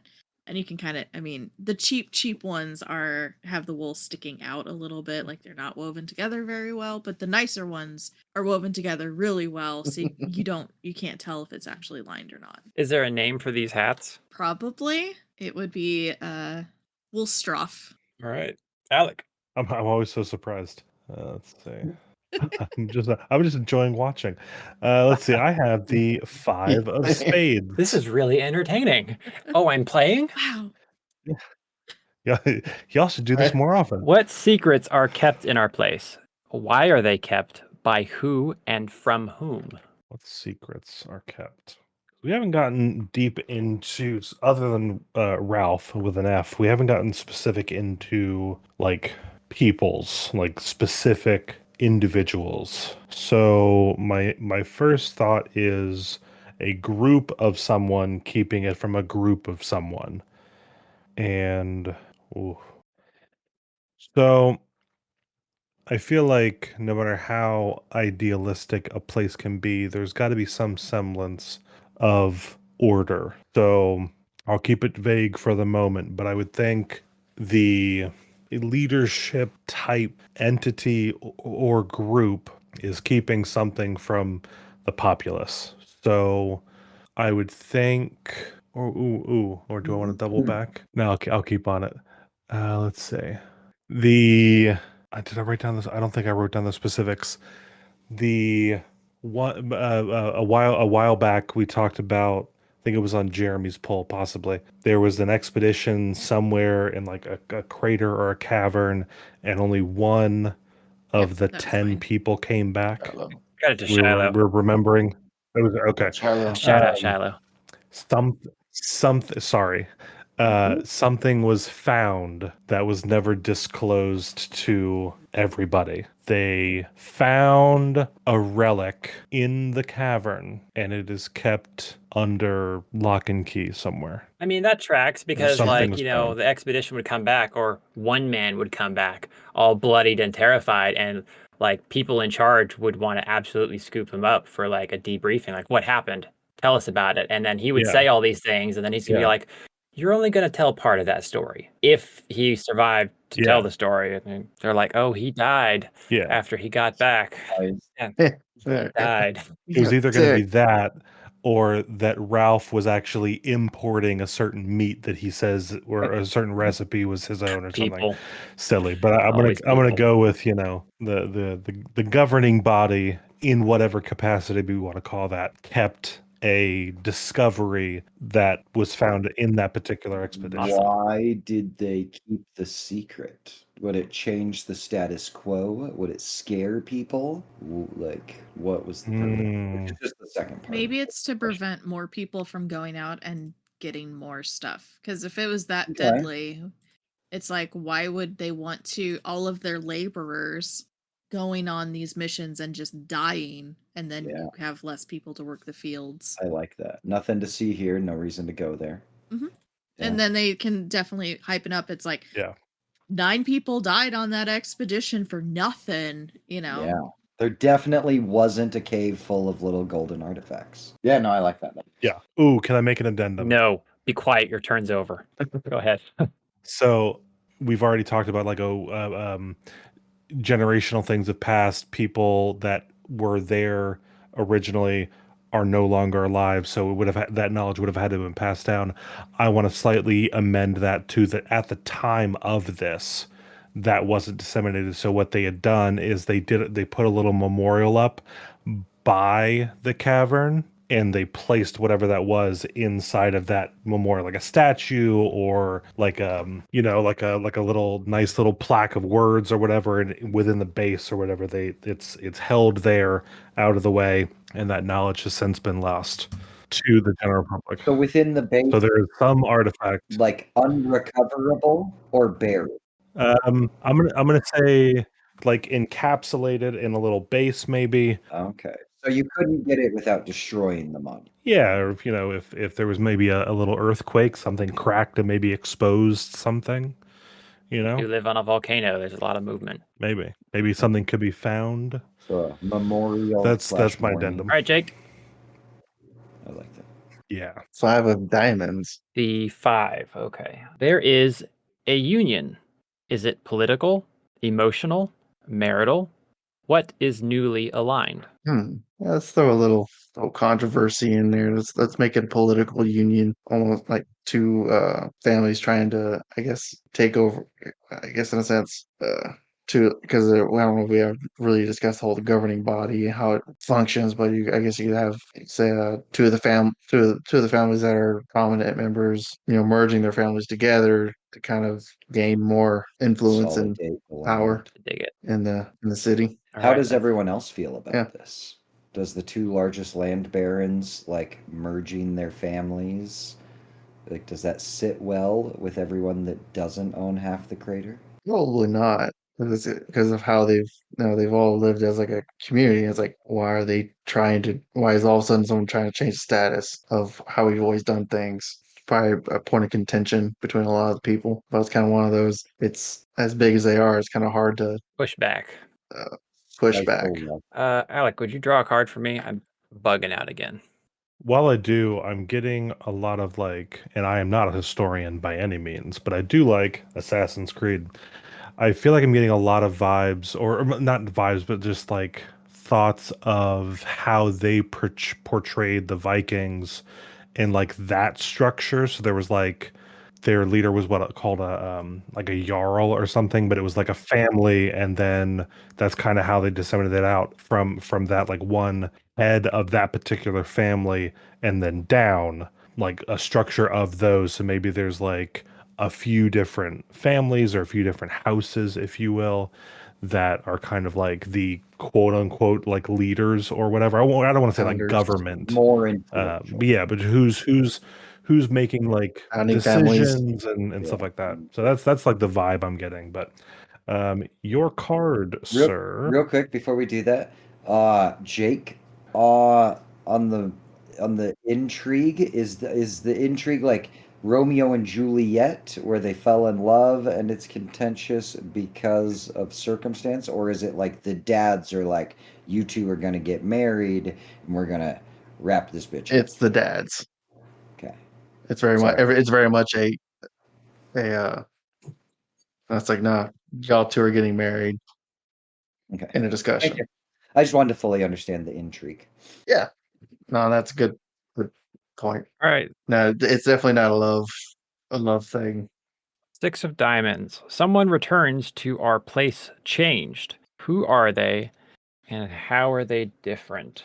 I'm going to say there was a farmer who had some of his livestock get out and it traveled north. So he went meandering off and ended up at the channel, and he came back without his livestock and just had kind of this, he almost moved to like being emotionless, like very not present. And it lasted for years. Everyone just was it magic? Was it something that he saw? Did he experience something traumatic? No one's really sure, but he changed in a way that was like, he was this very bright, chipper person, and he came back very muted, very gray, very sullen. And just as it seemed like he may have been kind of on the mend or getting his color back, so to say, he passed away. So no one was really sure if it was like a permanent thing or something that just lasted a long time.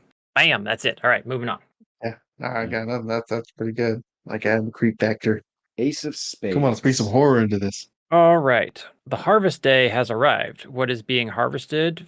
For what purpose? And how is it being stored? And I've already established all this. All of the Carrots. above with people's hands for food with lots of salt. I would like to leave the frame, and I want to know more about the closest large city. Where are our regional neighbors at in as far as like cultural and technological development? Like, is everyone kind of at this just climbing out of the hunter-gatherer stage, or are the big cities, like more advanced and established, like modern, like more modern building techniques, more modern devices? I don't know if it would necessarily be more modern, but just simply access to more materials. Like if you think about the way things are built and having more people available to do things, you can just create more extravagant things. But I wouldn't imagine, my idea isn't that it's like, it's Magic City on top of the mountain and Futurama everywhere else where there's the Yeah. technological divide. To me, it's all Okay. kind of the same thing, but it's certainly nicer. And So no major technological divide. Like the most advanced. there could be something, but I will say from the since I went first, I wasn't really sure how we're going hours ago, but my thought when I was going, but I like how it's progressed so far, so I'll keep that. I'll preface with that. My initial thought when I was saying like hunters and all that was I had like, because it's ingrained in my brain, it was like D&D hunters and rangers kind of thing. So not necessarily that they were like like nomads, like Homo erectus kind of like hunter gatherers. It was more like they came from somewhere else. This is a new place. That's what I had in my head initially. So, but I definitely like the idea of how it's gone, but two, maybe it was we have this whatever technological starting point we have. They just decided to leave for whatever the reason was, and then went up on the mountain and have kind of like slowed their progression down while the rest of the world hasn't Okay. had the Fair. filter Step back. of they aren't slowed down by their geographical location, so they still have people that are working on massive ships and maybe airships and trade with other I can areas. see They're not that. just confined to They'll their little stagnate. But yeah, we're section, still right? only Well, 6 days into So our initial creation. So yeah, yeah. well, the other thing too is like, the way I kind of think about it is, when you think about like the Lord of the Rings, like the way the elves live versus the type of living that the humans Yeah. have versus the dwarves. It's not like they're technologically unlevel in some way, even though that they are. But I do think the access to trade and community and everyone being close enough means that they have access to more of those individual things that each one brings to the table. And that's Yeah. that like there's an Yeah. advancement there because we are so secluded and running our own show with our own resources, but we don't really have access to those big trade ordeals. Okay. Shiloh, Yeah. Jake, No, I think any no, additions, I- thoughts?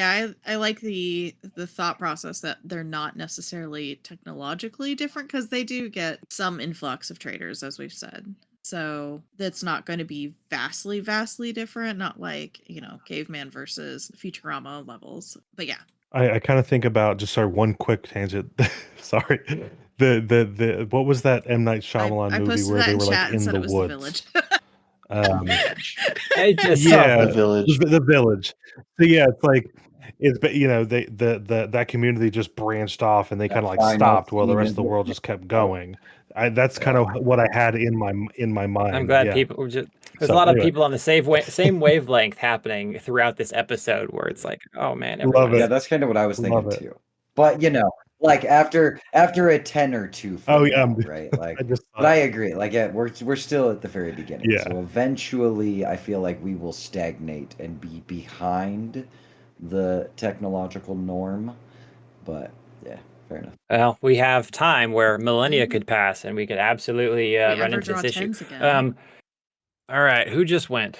Matt, a great question. Ace of Matthew. spades. Yep. That's You did it out of the Yes, frame. yes, that's right. Yeah. Okay, so Shiloh, you're up. All right. We're gonna get No, 3 tens in a that'd row be here. quick ending. Draw. No. We only moved 6 days. I Oh, 10 of Hey. clubs. Hey. hey. So let me pull up my questions here. Choose a question. Statistics are operating against us at this point. So okay, so this was the one I was thinking that you can't pick two twice or the same one twice. Mhm. There, someone important socially, politically, or emotionally in our place dies. Who were they and how were they killed? How are they remembered after? They kill my married couple. I actually Jeez. going off of that, it is the matriarch of one of the families that was just connected. She was killed by some herbal poison, which I feel like is a very there's probably not a lot of murders happening, but there probably are some, and I feel like that is a very common way because it's prevalent. There's lots of gardens. people gonna people. Get easy access. You know, it's ironic that you're the one talking about someone dying of poison. Why would I? Why? Well, it's also ironic that I'm the Just one that brought trying up to stay in character. giant spiders, and I'm definitely going to befriend all the giant spiders. Mhm. So, name the family. No, it's shiny, Rose. Stay away from it. Hold on, I gotta clear my mind It's of not gonna fit in the your one bag. name that popped in my head that I'm not gonna use. No, let's use it. Well, I was gonna do Medici, but I don't want to use historical And why not? things. Change it a little. There you go. Medici. We'll do We'll Medici. do it backwards. Ichidem. Ichidem. Ichidem. Ichidem. Each them. That's a lot. Ichidem. Subject It's to the change. Ichidem family. Let me open up my OneNote. I got some. So I is got this some a good family names. Let me last see name? here. Ichidem? That's Yes, this is the family one of- name. It's one of the families that was okay. just Yeah. Is connected it the in union mom with of the other big boy family. or the girl? We'll go with the son. And all of the little, the people that work there, they're called Itchies. That's their gang title. Oh, you're an Itchy, huh? Who are the itchies? How are they Oh, remembered Jesus. after? Jesus. So the mother dies, right? Yes. Okay. Actually, no, it's not the mother. It's the grandmother because she is the matriarch of the family. She's the oldest. Like there is no grandfather in the picture anymore. He died years ago. She is like the reigning member of the family. So she's poisoned and they are remembered afterward. She's remembered afterward as, friends of the family obviously think she was a great woman. She led the family fantastically for many years, made them more prosperous. She was one of the heavy hands in guiding this marriage between this family and the other family. I was trying to come up with a name. We don't have to name them That's now. fine. Just this one is fine. The other strong family, she was one of the ones that was Mhm. very heavy-handed in getting that to happen. Then you have other folks who are maybe not as endeared to her, who definitely saw her as a cranky old woman who meddled in things, who was very all about trying to get as much power for the family and for herself as she could. So there are definitely mixed receptions to her death and to the remembrance of her legacy. All right, let's roll some dice. All right, I First gotta one roll for dice. first one for length of time or type of time. Ooh. So we're going into weeks. We are progressing. We're keeping it we're keeping it close to home. right. I'm going 2 weeks. 2 weeks. We have doubled our time. So we have effectively canned and preserved all of our harvest. What next? All right, so 2 weeks has passed since the matriarch was poisoned. Yeah, I think and just kind of glancing through I think the name has not changed. I think our civilization still exists. Her death was not that big. Does it smell different though? It smells. One of the questions, how things have changed. Does Have the yeah, it fires probably started smells yet? like ashy and yeah.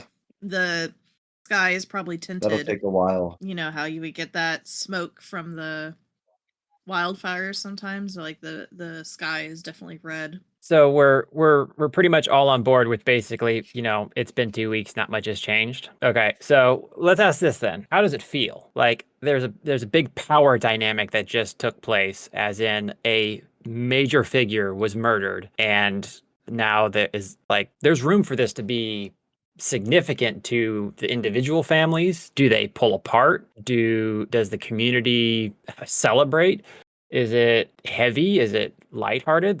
We could go so many different ways with this. Have there been any accusations? Right. I feel like it would really divide, Investigations. it would divide the community, right? Because people are going to take sides between the two families, and then there's going to be people that just completely don't want to get involved. Or two?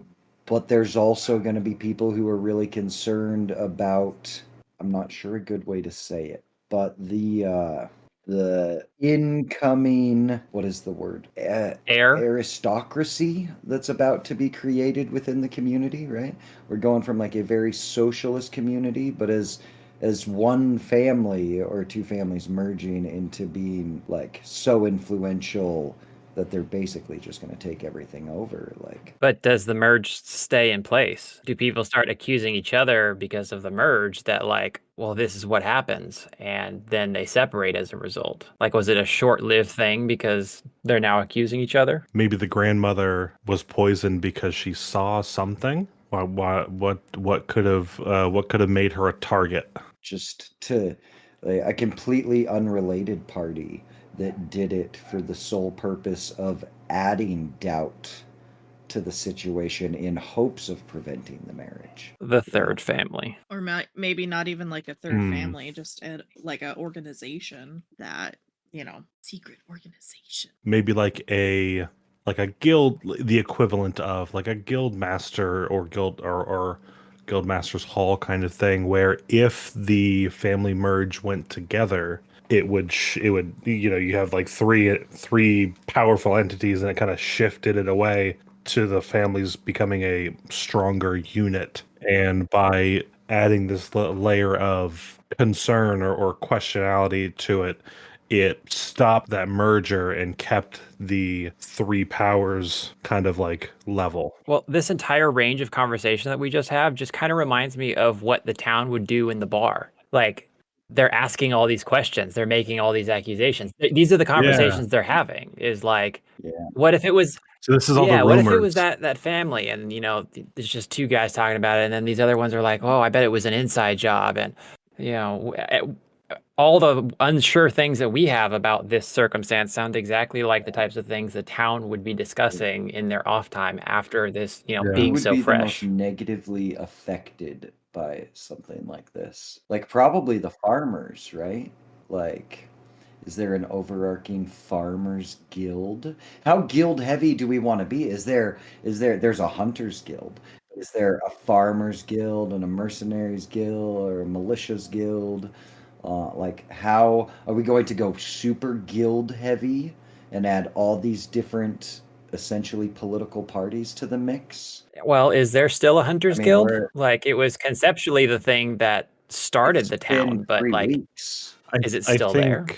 think it's kind of over the generations. It's kind of morphed away from hunters because they've been able to like call on livestock and more farming and agriculture in that aspect. So they kind of, because the hunters were good with weaponry and all that stuff, they would have transitioned to more of the force that's now considered to be like the militia party as well, to do the scouting and protection and all that. So it started as the Hunters Guild, morphed into letting agriculture take over, and now they've taken the ones that are still in it have taken their weaponry skills and survival skills into the protection and militia All right, force. I'm going to reel us back in. We feel like there's a lot of Yep. doubt and distrust amongst people about where it came from. And we're good with that being kind of like the baseline vibe. Mm-hmm. Yes. Yeah. All right. Alec, you're up. Let's draw the next All one. right. Another 10. 6. Okay. Something small but noticeable is destroyed. What was it, and who or what destroyed it? Your artifact. Ooh, I wasn't going to go there first. I was going to stay on the political intrigue, but I like that. Sorry. No, that's okay. I'll save it. I was going to say a gift. The the two families that were merging together. The family.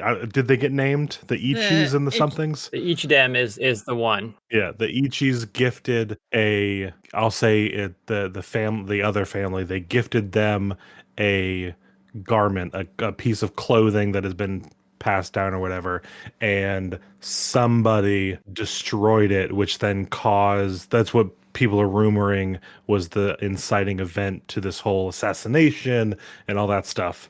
So the gift that was given was let's say like a I don't know, a dress or a gown or something, and that was destroyed, which then people are rumoring What was the started all name of the this hat? shenanigans. Worthwitzer? The hat, Um, the I have it written down. Hold on, I got it Yeah. written down. Wolfeister, Woolstroff. Oh, good job, Woolstroff. Alec. It was a ceremonial Woolstroff. The nicest And Woolstroff. so that and then who did it? I'm gonna say we don't have to go too guild heavy because again, this is a Also, we're enclosed 3 weeks area. in. True. I'll say a unnamed prominent figure in the group of tradesmen that are managing the farming side of the settlement. So there we go. That's my addition. Next card. 4 of Hearts. Something new has been constructed and stands where there was once something else. What was once there and what has replaced it? He has been constructed. Stands where. Just to cue you in, since you had the relic idea, you could mess with the monument. Yeah. I was trying to decide between that or if I should close off your channel Be cool because There you of. go. There you go. Yeah. I think I'm going to go with I would almost say seemingly almost in kind of like unknown circumstances as to how it was created. Essentially, like a door has been placed in front of it. Basically, just locking it up. Yeah. Anything interesting about the doors, like a large stone door, or It's almost like a stone door, but there's indecipherable. Like there's some scrawlings down on towards the bottom of it. Those scrawlings of a language that no one seems to be able to So read. wait, so did this door we put it appear there, right? overnight, or so it just appeared Someone put it and there. we don't know where it came from? Oh, that's interesting. Yeah, that's what I was thinking. Like kind of like how the channel was created unknowingly. Something I want to explore this closed more. it. Does it look like it fell from the sky, or does it look like it raised from the ground? Or was it carried in? Are there drag marks? I would say probably it probably looks like it was Interesting. raised up from the ground. Is it Interesting. snug flush against the rock face? I dig it. But Mhm. you can still like get on someone's shoulders and look over the top of it and still see the channel though, right? Because wasn't it built into the wall? So it was just like It was was it was like it was like a U. But it's open to the Like air. it was a hot right? dog bun of stone. Yeah. Oh, okay. Yeah, yeah. So it Oh, was okay. open up. So it was like a hallway with no roof. The channel should have definitely okay. been called the hot dog bun. Now toss a roof on there. Hey, Alec, can you draw a card? Because I cannot. Yes. Let's just say the channel is closed off. 2. What is produced in our place right now, and how does it make its way into the wider world? Is this export a physical good, knowledge, or something else? Enriched soil. Giant plants. Fantasy miracle grow. There you go. Super soil. Reminds me of the Taltos. We're all the Taltos. If any of our like viewers or listeners get that reference, dude, they would be the coolest person. But that's what we've designed. It's a race from an Anne Rice series, The Witching Hour. The Taltos came from basically the exact place we've created was where they came from. There you go. I am going to skip the question, and I'm going to discover something. Woo. This is a chance to name a fact that enters the world whole cloth. Maybe a teenager unearths some strange old artifact, or a chemist synthesizes a new periodic element, or a water main breaks in the street. Do not add details to past events. This is a discovery that is happening right now. Narrate what was discovered and why it is important. We live in a land of magic, and one of the magicians, a sorcerer of some sort, was working on some ancient magics and discovered that their magical prowess can be amplified by the stars. That there is a link between magic and the sky. That's all I got. Do you want us to develop what and how that link is, or are we gonna leave it as an anonymous, vague link that I think we can leave it. That's all that's being discovered in the moment. Is some wizard just figured out that magic is either bolstered or derives Okay. from or is strengthened or can be utilized. I don't know. It just happened. He's like, oh, there's a connection to the stars. So is magic stronger or more potent at night? Or would it be during the day because of our own star? Well, I mean, to be fair, the stars are always present. They're just harder to see Touché. at night, or they're easier to see at night. I guess the question would be: is it enhanced by the amount of light given off by the stars? Because sometimes the stars are dimmer on some That's days than probably something others. that they'll research, but like that's the main discovery right now. Is Ooh, they are stronger when they were the shooting stars. I know which are not in themselves Somewhere stars, earlier but we had like You know, a certain like mineral or resource that was in the area. Maybe those are like moon crystals or star crystals, right? Like a type of crystal that can act as a focus that you can channel starlight into or store, let's call it mana in. their moonstones were sponsored by Nintendo. not actually sponsored. all right, Matthew, you're up. That's the at least I No, know there where our is moon no went. We're moon. in it. We're In the crater moon. of the Oh my moon. gosh. Moon crashed into. Plot twist. Ah! 7 of clubs. Come on, 10, 7. We're just gonna have 2 10s back to back, and nothing will happen. This, like, I'm pretty we're sure that's our seriously first 2 7. weeks and 6 days into this, and it's killing me. So much has happened.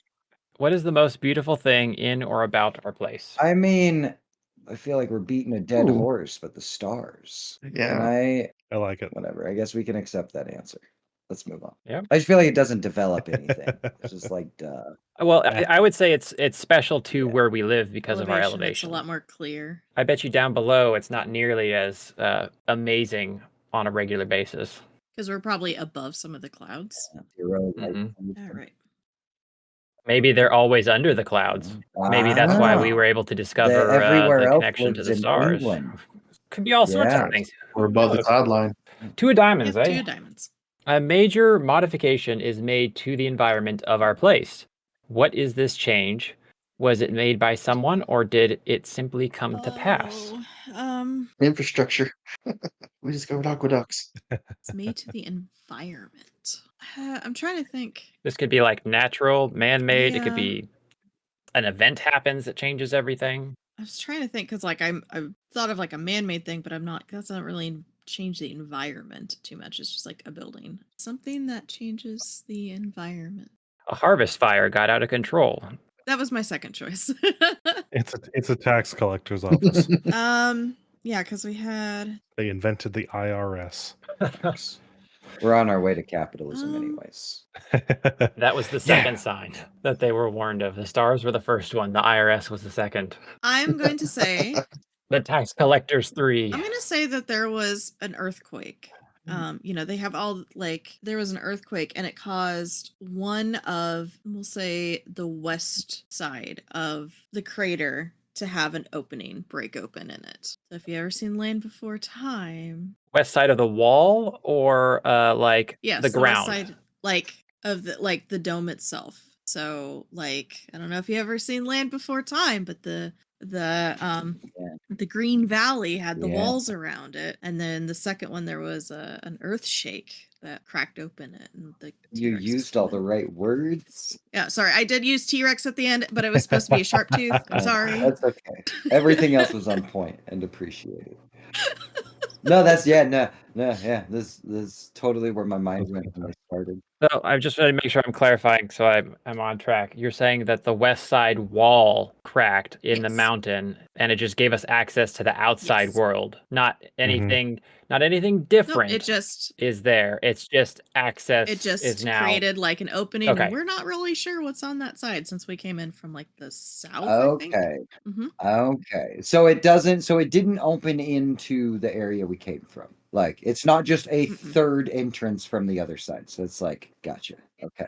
It just like there was an earthquake, and these two mountain points just split Okay. open. How big? Big enough for a giant cow to pass through single file. Like Babe, the big blue ox. Not quite that big. I don't Okay. think So like 10 feet wide. it's not like you can't march an army through it very quickly, but All right, Alex. All right. 7. Another 7. Well, I mean, we've run through a lot of the other ones. So invent a specific street, building, corner, overlook, or meeting place. What is it called officially? And then what do the locals call it? The IRS. All right. So 3 weeks. Ralph expanded his bar to have a rooftop section, and they all call it the rooftop. Nice. The Stargazer. Check. Was that all the beats? A new building? Yep, that's great. Done. Ralph has been It'll be a doing great great, place to watch the fire. Good and for he's him. expanding. So Yeah. yeah, exactly. There's a little Oh, yeah, observation, like, a couple especially observation with tables. the new knowledge about the stars, I'm sure he's like a lot of like magic-y people Yeah. going up there. And it's impressive because it's on top of the second floor. So Mhm. it's literally like the highest place that you can be in the entire area. All right, Jake. All right. Who of Hearts. A breakthrough moment in technology, arts, politics, philosophy, or daily life tips the scales of a power balance. What was this breakthrough and how does it play out socially? Breakthrough over technology, arts, political philosophy, or daily life. Just the skills of a power balance. Or I feel like we already did a power balance tip, and then we tipped it back. Tip it again. Let's go back. Let's go balance it again. Well, let's just do some on the simple side. Since learning that magic is influenced by the stars, like bards using their magic, or when they compose music, are able to add like a more visual representation to their music with their magic. So how does this tip the scales of power? Did it have to tip skills of power? Yeah, so there's a breakthrough moment Oh, that tips the scales of power, that tips the scales of a power balance. What was this breakthrough and how does it play out socially? I didn't realize it had to read all the way right. Then I didn't think I had tips power scales of balance of power. You could just say that like one of the families is a family of bards. Yeah, okay. Let's just do that. It's a musical family using their newfound magical abilities to endear themselves to the people. All right, this will be the other family, and you get to name them. Oof. No, I'm gonna do it off of one of my I'm gonna do it off of one of my favorite singers, Vols. VOLZ. The Voles Is this family. the other opposing Nice. family to Mhm. the Yep. Ichidem? Ichidems. Ichidims. Voles. Okay. I mean, bards always are squirrely like that, you know, sing their way into people's hearts. Alec, would you draw me a card? I can't again. 4. 4. A creative or artistic achievement is unveiled. What is it and how is it received? So farming's been taking place for a long time, and someone discovers that they can grow their crops in a certain way to create furniture and structures. And so someone starts creating over time these living pieces. They're very expensive, but everyone really, really digs them. They're like viney, and then after you break them away from the ground, they stiffen up. Would And that so like someone figured that if you chairs grew it a and certain stuff? way, yeah. Like all sorts of internal furnitures, like chairs, dressers, hmm all sorts of crazy stuff. Oh, that's But you have to like grow it a certain way and then kill it at the right time for it to hold its shape. okay. Yeah, that thing. My mind words. We're all Bonsai. there. It's late. There we go. Yeah. Yeah. Kinda. So like, are these exceptionally fast growing vines, or is this like you can have a house next century? It takes a minute. Like how long for a chair? I think the smaller things are probably easier to do. I think everything grows really well here, so for it to get to like a chair size, table size is pretty reasonable. Couple weeks, maybe couple months. But for it to really grow to some of the really large scale stuff, it could take decades because you really have there's a point where it kind of tapers off in how quickly it grows, and so those really big things. So it was only kind of figured out that we can start making these things. So this is It's an art form right now. No one thinks it's particularly all that practical because it's just time consuming. okay. So we're 50 years and 3 weeks into the story. So how did he start doing this like 50 years ago? It's an old guy that's been doing it for the last 50 years. So there are It's the been a few months. bases of structures. Okay, so he has It's new. only made a chair. Like the coolest thing he's Yeah, done yeah. is the smallest thing, but he's like, I think I can but we can do it like this. Okay. Yeah. Okay. All right. You're up, Matthew. I will roll, and it's a 9. Someone or a group leaves our place. Who are they and why are they going? So I'm going to say that again because I confused myself. Someone or a group leaves our place. Who are they and why are they going? What do they take with them and what do they leave behind? A bunch of the newest generation kids that were born here. They think that the grass is greener and the crops grow just as big everywhere else. This place sucks. And they take with them the basics, and they leave behind a bunch of sad parents. Leaving behind broken hearts. Yeah, just a bunch of kids think they know what's good for them. All right. They probably all die. Sad parents. Shiloh. All right. Draw, not faces. 10. Hey, 10 of spades. 10. That's our third 10. All right. You've rolled all the I 10s. haven't. Yeah. I only got 2. That's Just the majority. Jake got the other one. All right. Roll something big. Well, first I gotta answer a question.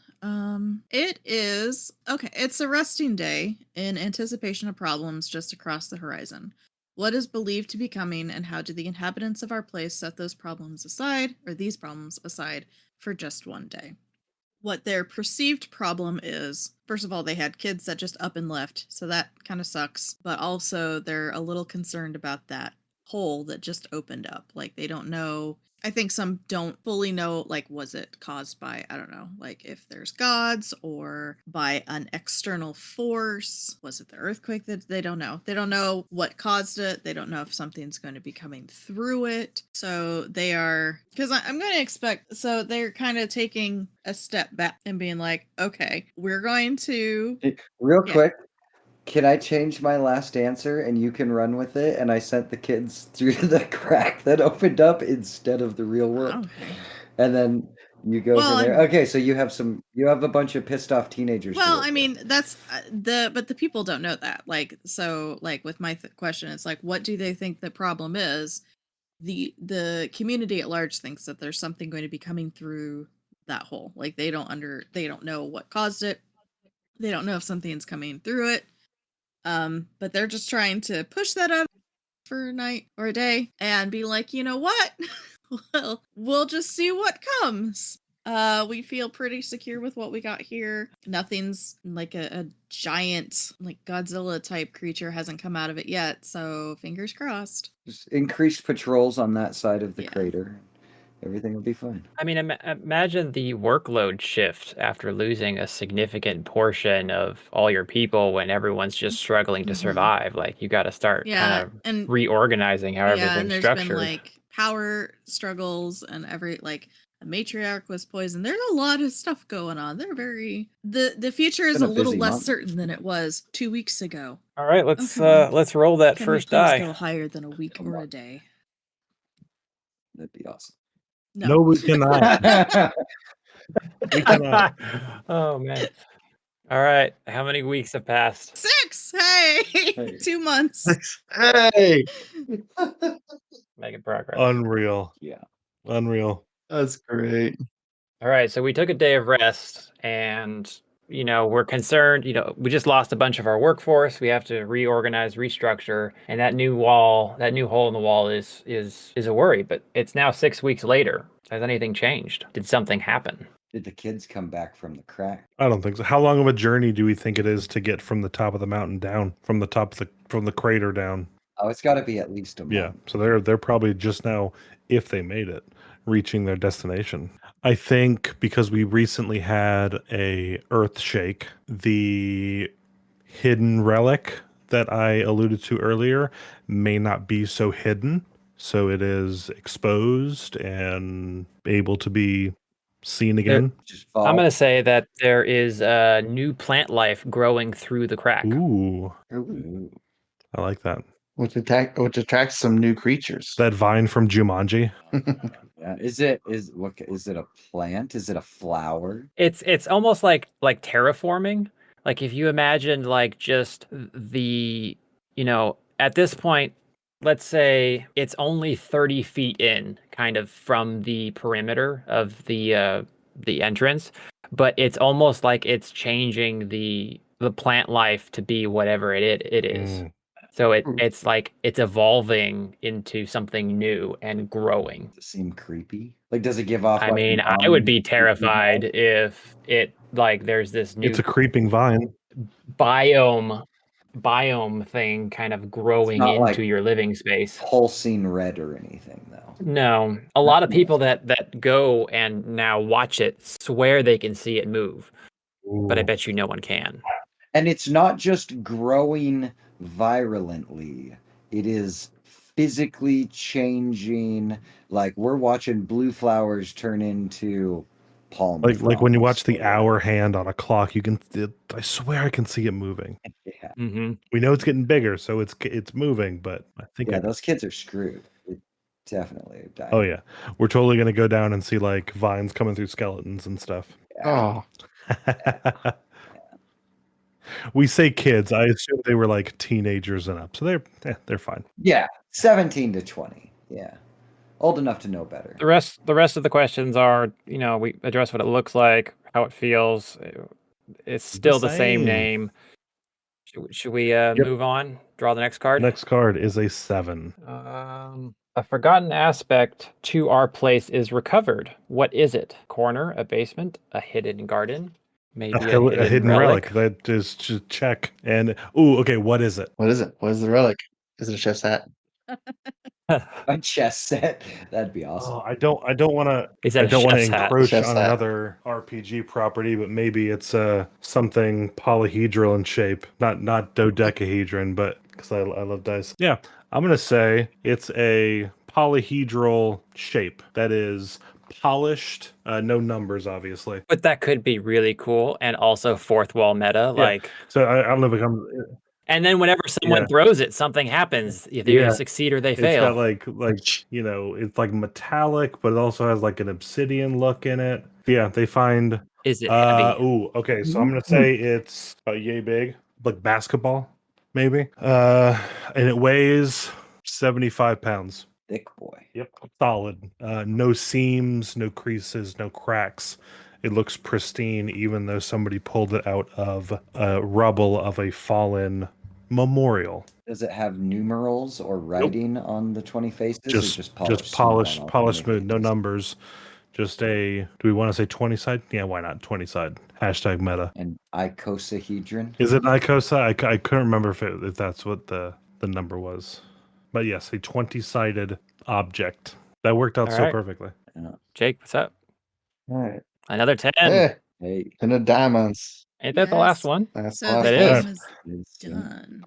Good night. Like, let's travel in time. We ain't done yet. We got to answer a question and go well, through time. it says if that's the Yeah. fourth card, then the game is over. Instead, refer to the section ending the game. What? No questions answered. No time is One of us moved. finished reading. Where We just go. We just go. We're just that's the I like that. What is that from? What the Merida's Beacon. Beacon? It's from Meridia's Skyrim. Beacon. When you Oh. touch it, a new hand has touched the beacon. It yells at you and is so rude. Oh, I do like that it's there. It's not symmetrical. Like it's not Mhm. the same. So I might toss that on there. So it's this thing, not a proper D20. Yeah, I like the look of that. Well, nope. I already said it was a D20. It's a D20. Never mind. I'll stick with it. Just when you're describing it, that's the first thing, and unfortunately, there's not like a good GIF for it. Yeah. So I go find a picture. I never got into the Elder Scrolls. I tried. It's I was good. Yeah, I played. I was through it playing WoW once, at the but time, so it was hard to break away. I started on Morrowind when I was a kid, which was weird, and then I beat Oblivion when Dylan and I got together. I've done Skyrim, so and I also played Elder Scrolls Online for a bit too. You played through Skyrim like 14 Something like times. that. Yeah, it's my best friend too. Every carry, he'll just like even all this time later, he'll just get an idea and start over. All right, what do we do next? All right, so we can, because the story's over, doesn't mean we cannot make some conjectures. So the final question is, what happens tomorrow in our place? Who wakes up? Does anyone? What do they see? What is the feeling they get from the world? Because, like, ironically, we are at this really cool juncture in space where this crack opened up and now this new biome is spilling in. This new relic was just unearthed, and we are come back for part 2 to find out what happens. Yeah, I mean, what do you think is That is going to happen? I guess yeah. my question would be, I may be getting ahead of myself, and I apologize. Where are we going to be starting our story? Are we going to be starting it in this crater or in one of the other So not yet mentioned areas? here's the caveat to that. I'm leaning this way is that we roll one more time to advance I time, and that'll be our starting I love that position idea. in time. It may Yeah. not be here per se, but like maybe it is. But at least we could advance time and see where it takes us. Yeah. And I I like like that. that. The option of something new. My bet, we're gonna get days or weeks. I think it's gonna be like, yep, Tomorrow. it's tomorrow. It's literally Yeah. tomorrow. oh man, Snake Eyes would be A insane. 1 and a 1. Who wants to do the honors? Oh yes, Roll Snake you Eyes. pulled it. So It's you, buddy. Yeah. All right, first one. Hey! oh, look at that. That's So what is like, that? That's it's like a that? century, decades. I think. Decades? Decades. How many decades? Hey, another 50 years. So now 5 5 decades. decades. It's been 50. 50 years since Years. the wall opened All the children, everyone of childbearing age left. and the relic was unearthed. 50 years later. So it's like the lost generation. Maybe there's nothing Ooh. left of that place. Maybe it's just a ghost town. We're gonna find just a rapid like an area that like you go into ruins and it's like, oh, it's been here for hundreds of years, but we're gonna go into essentially ruins, just like in abandoned I guess abandoned would be more accurate, like an Just abandoned overgrown with Well, I whatever guess- plant tavern, came in.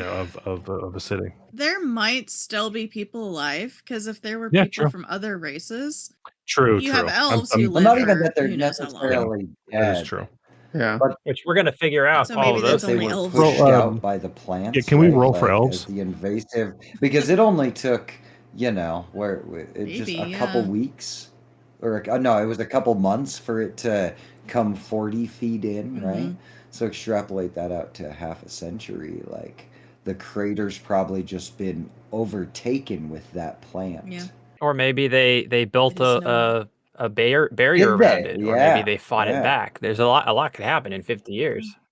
Yeah. And Yeah. I feel like that's kind of on Jeremy at this Yeah. point. Like we've created the Yeah. basis and stuff, but now Yeah, it's up tell to, us what happened. It's up to Jeremy to decide. Yeah. So I guess are our characters Yeah. starting in this town, or are our characters starting elsewhere? I think we find that out next Okay. episode. I don't know that you'll find out next episode because we're just doing character creation, which will be talking about classes and races and asking a bunch of questions and getting some backstories. And then episode 1 will be, hey, you're somewhere with people. Go do adventure-y things. Was I don't unintended, want or to. I want to stay at home and make cold beef stew. Ooh. Ugh. So we did roll. Is there a?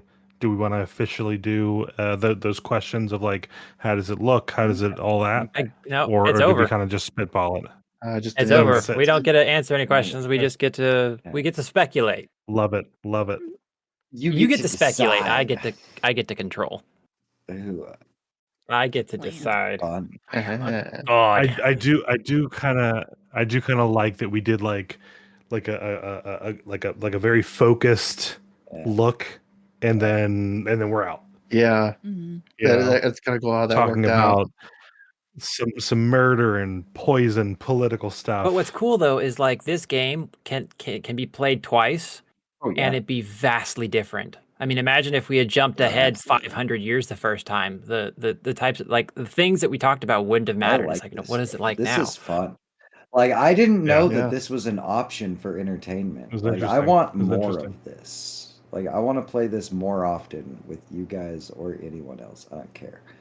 This is fun. I like theory crafting. All right, so this was our world building episode. Stay tuned for next week when we have our player creation. We're going to go over backstories and individuals. We're going to ask a bunch of questions. And following that, we're going to get into our campaign, which is going to take place in this very unique world we just created. So see you next time.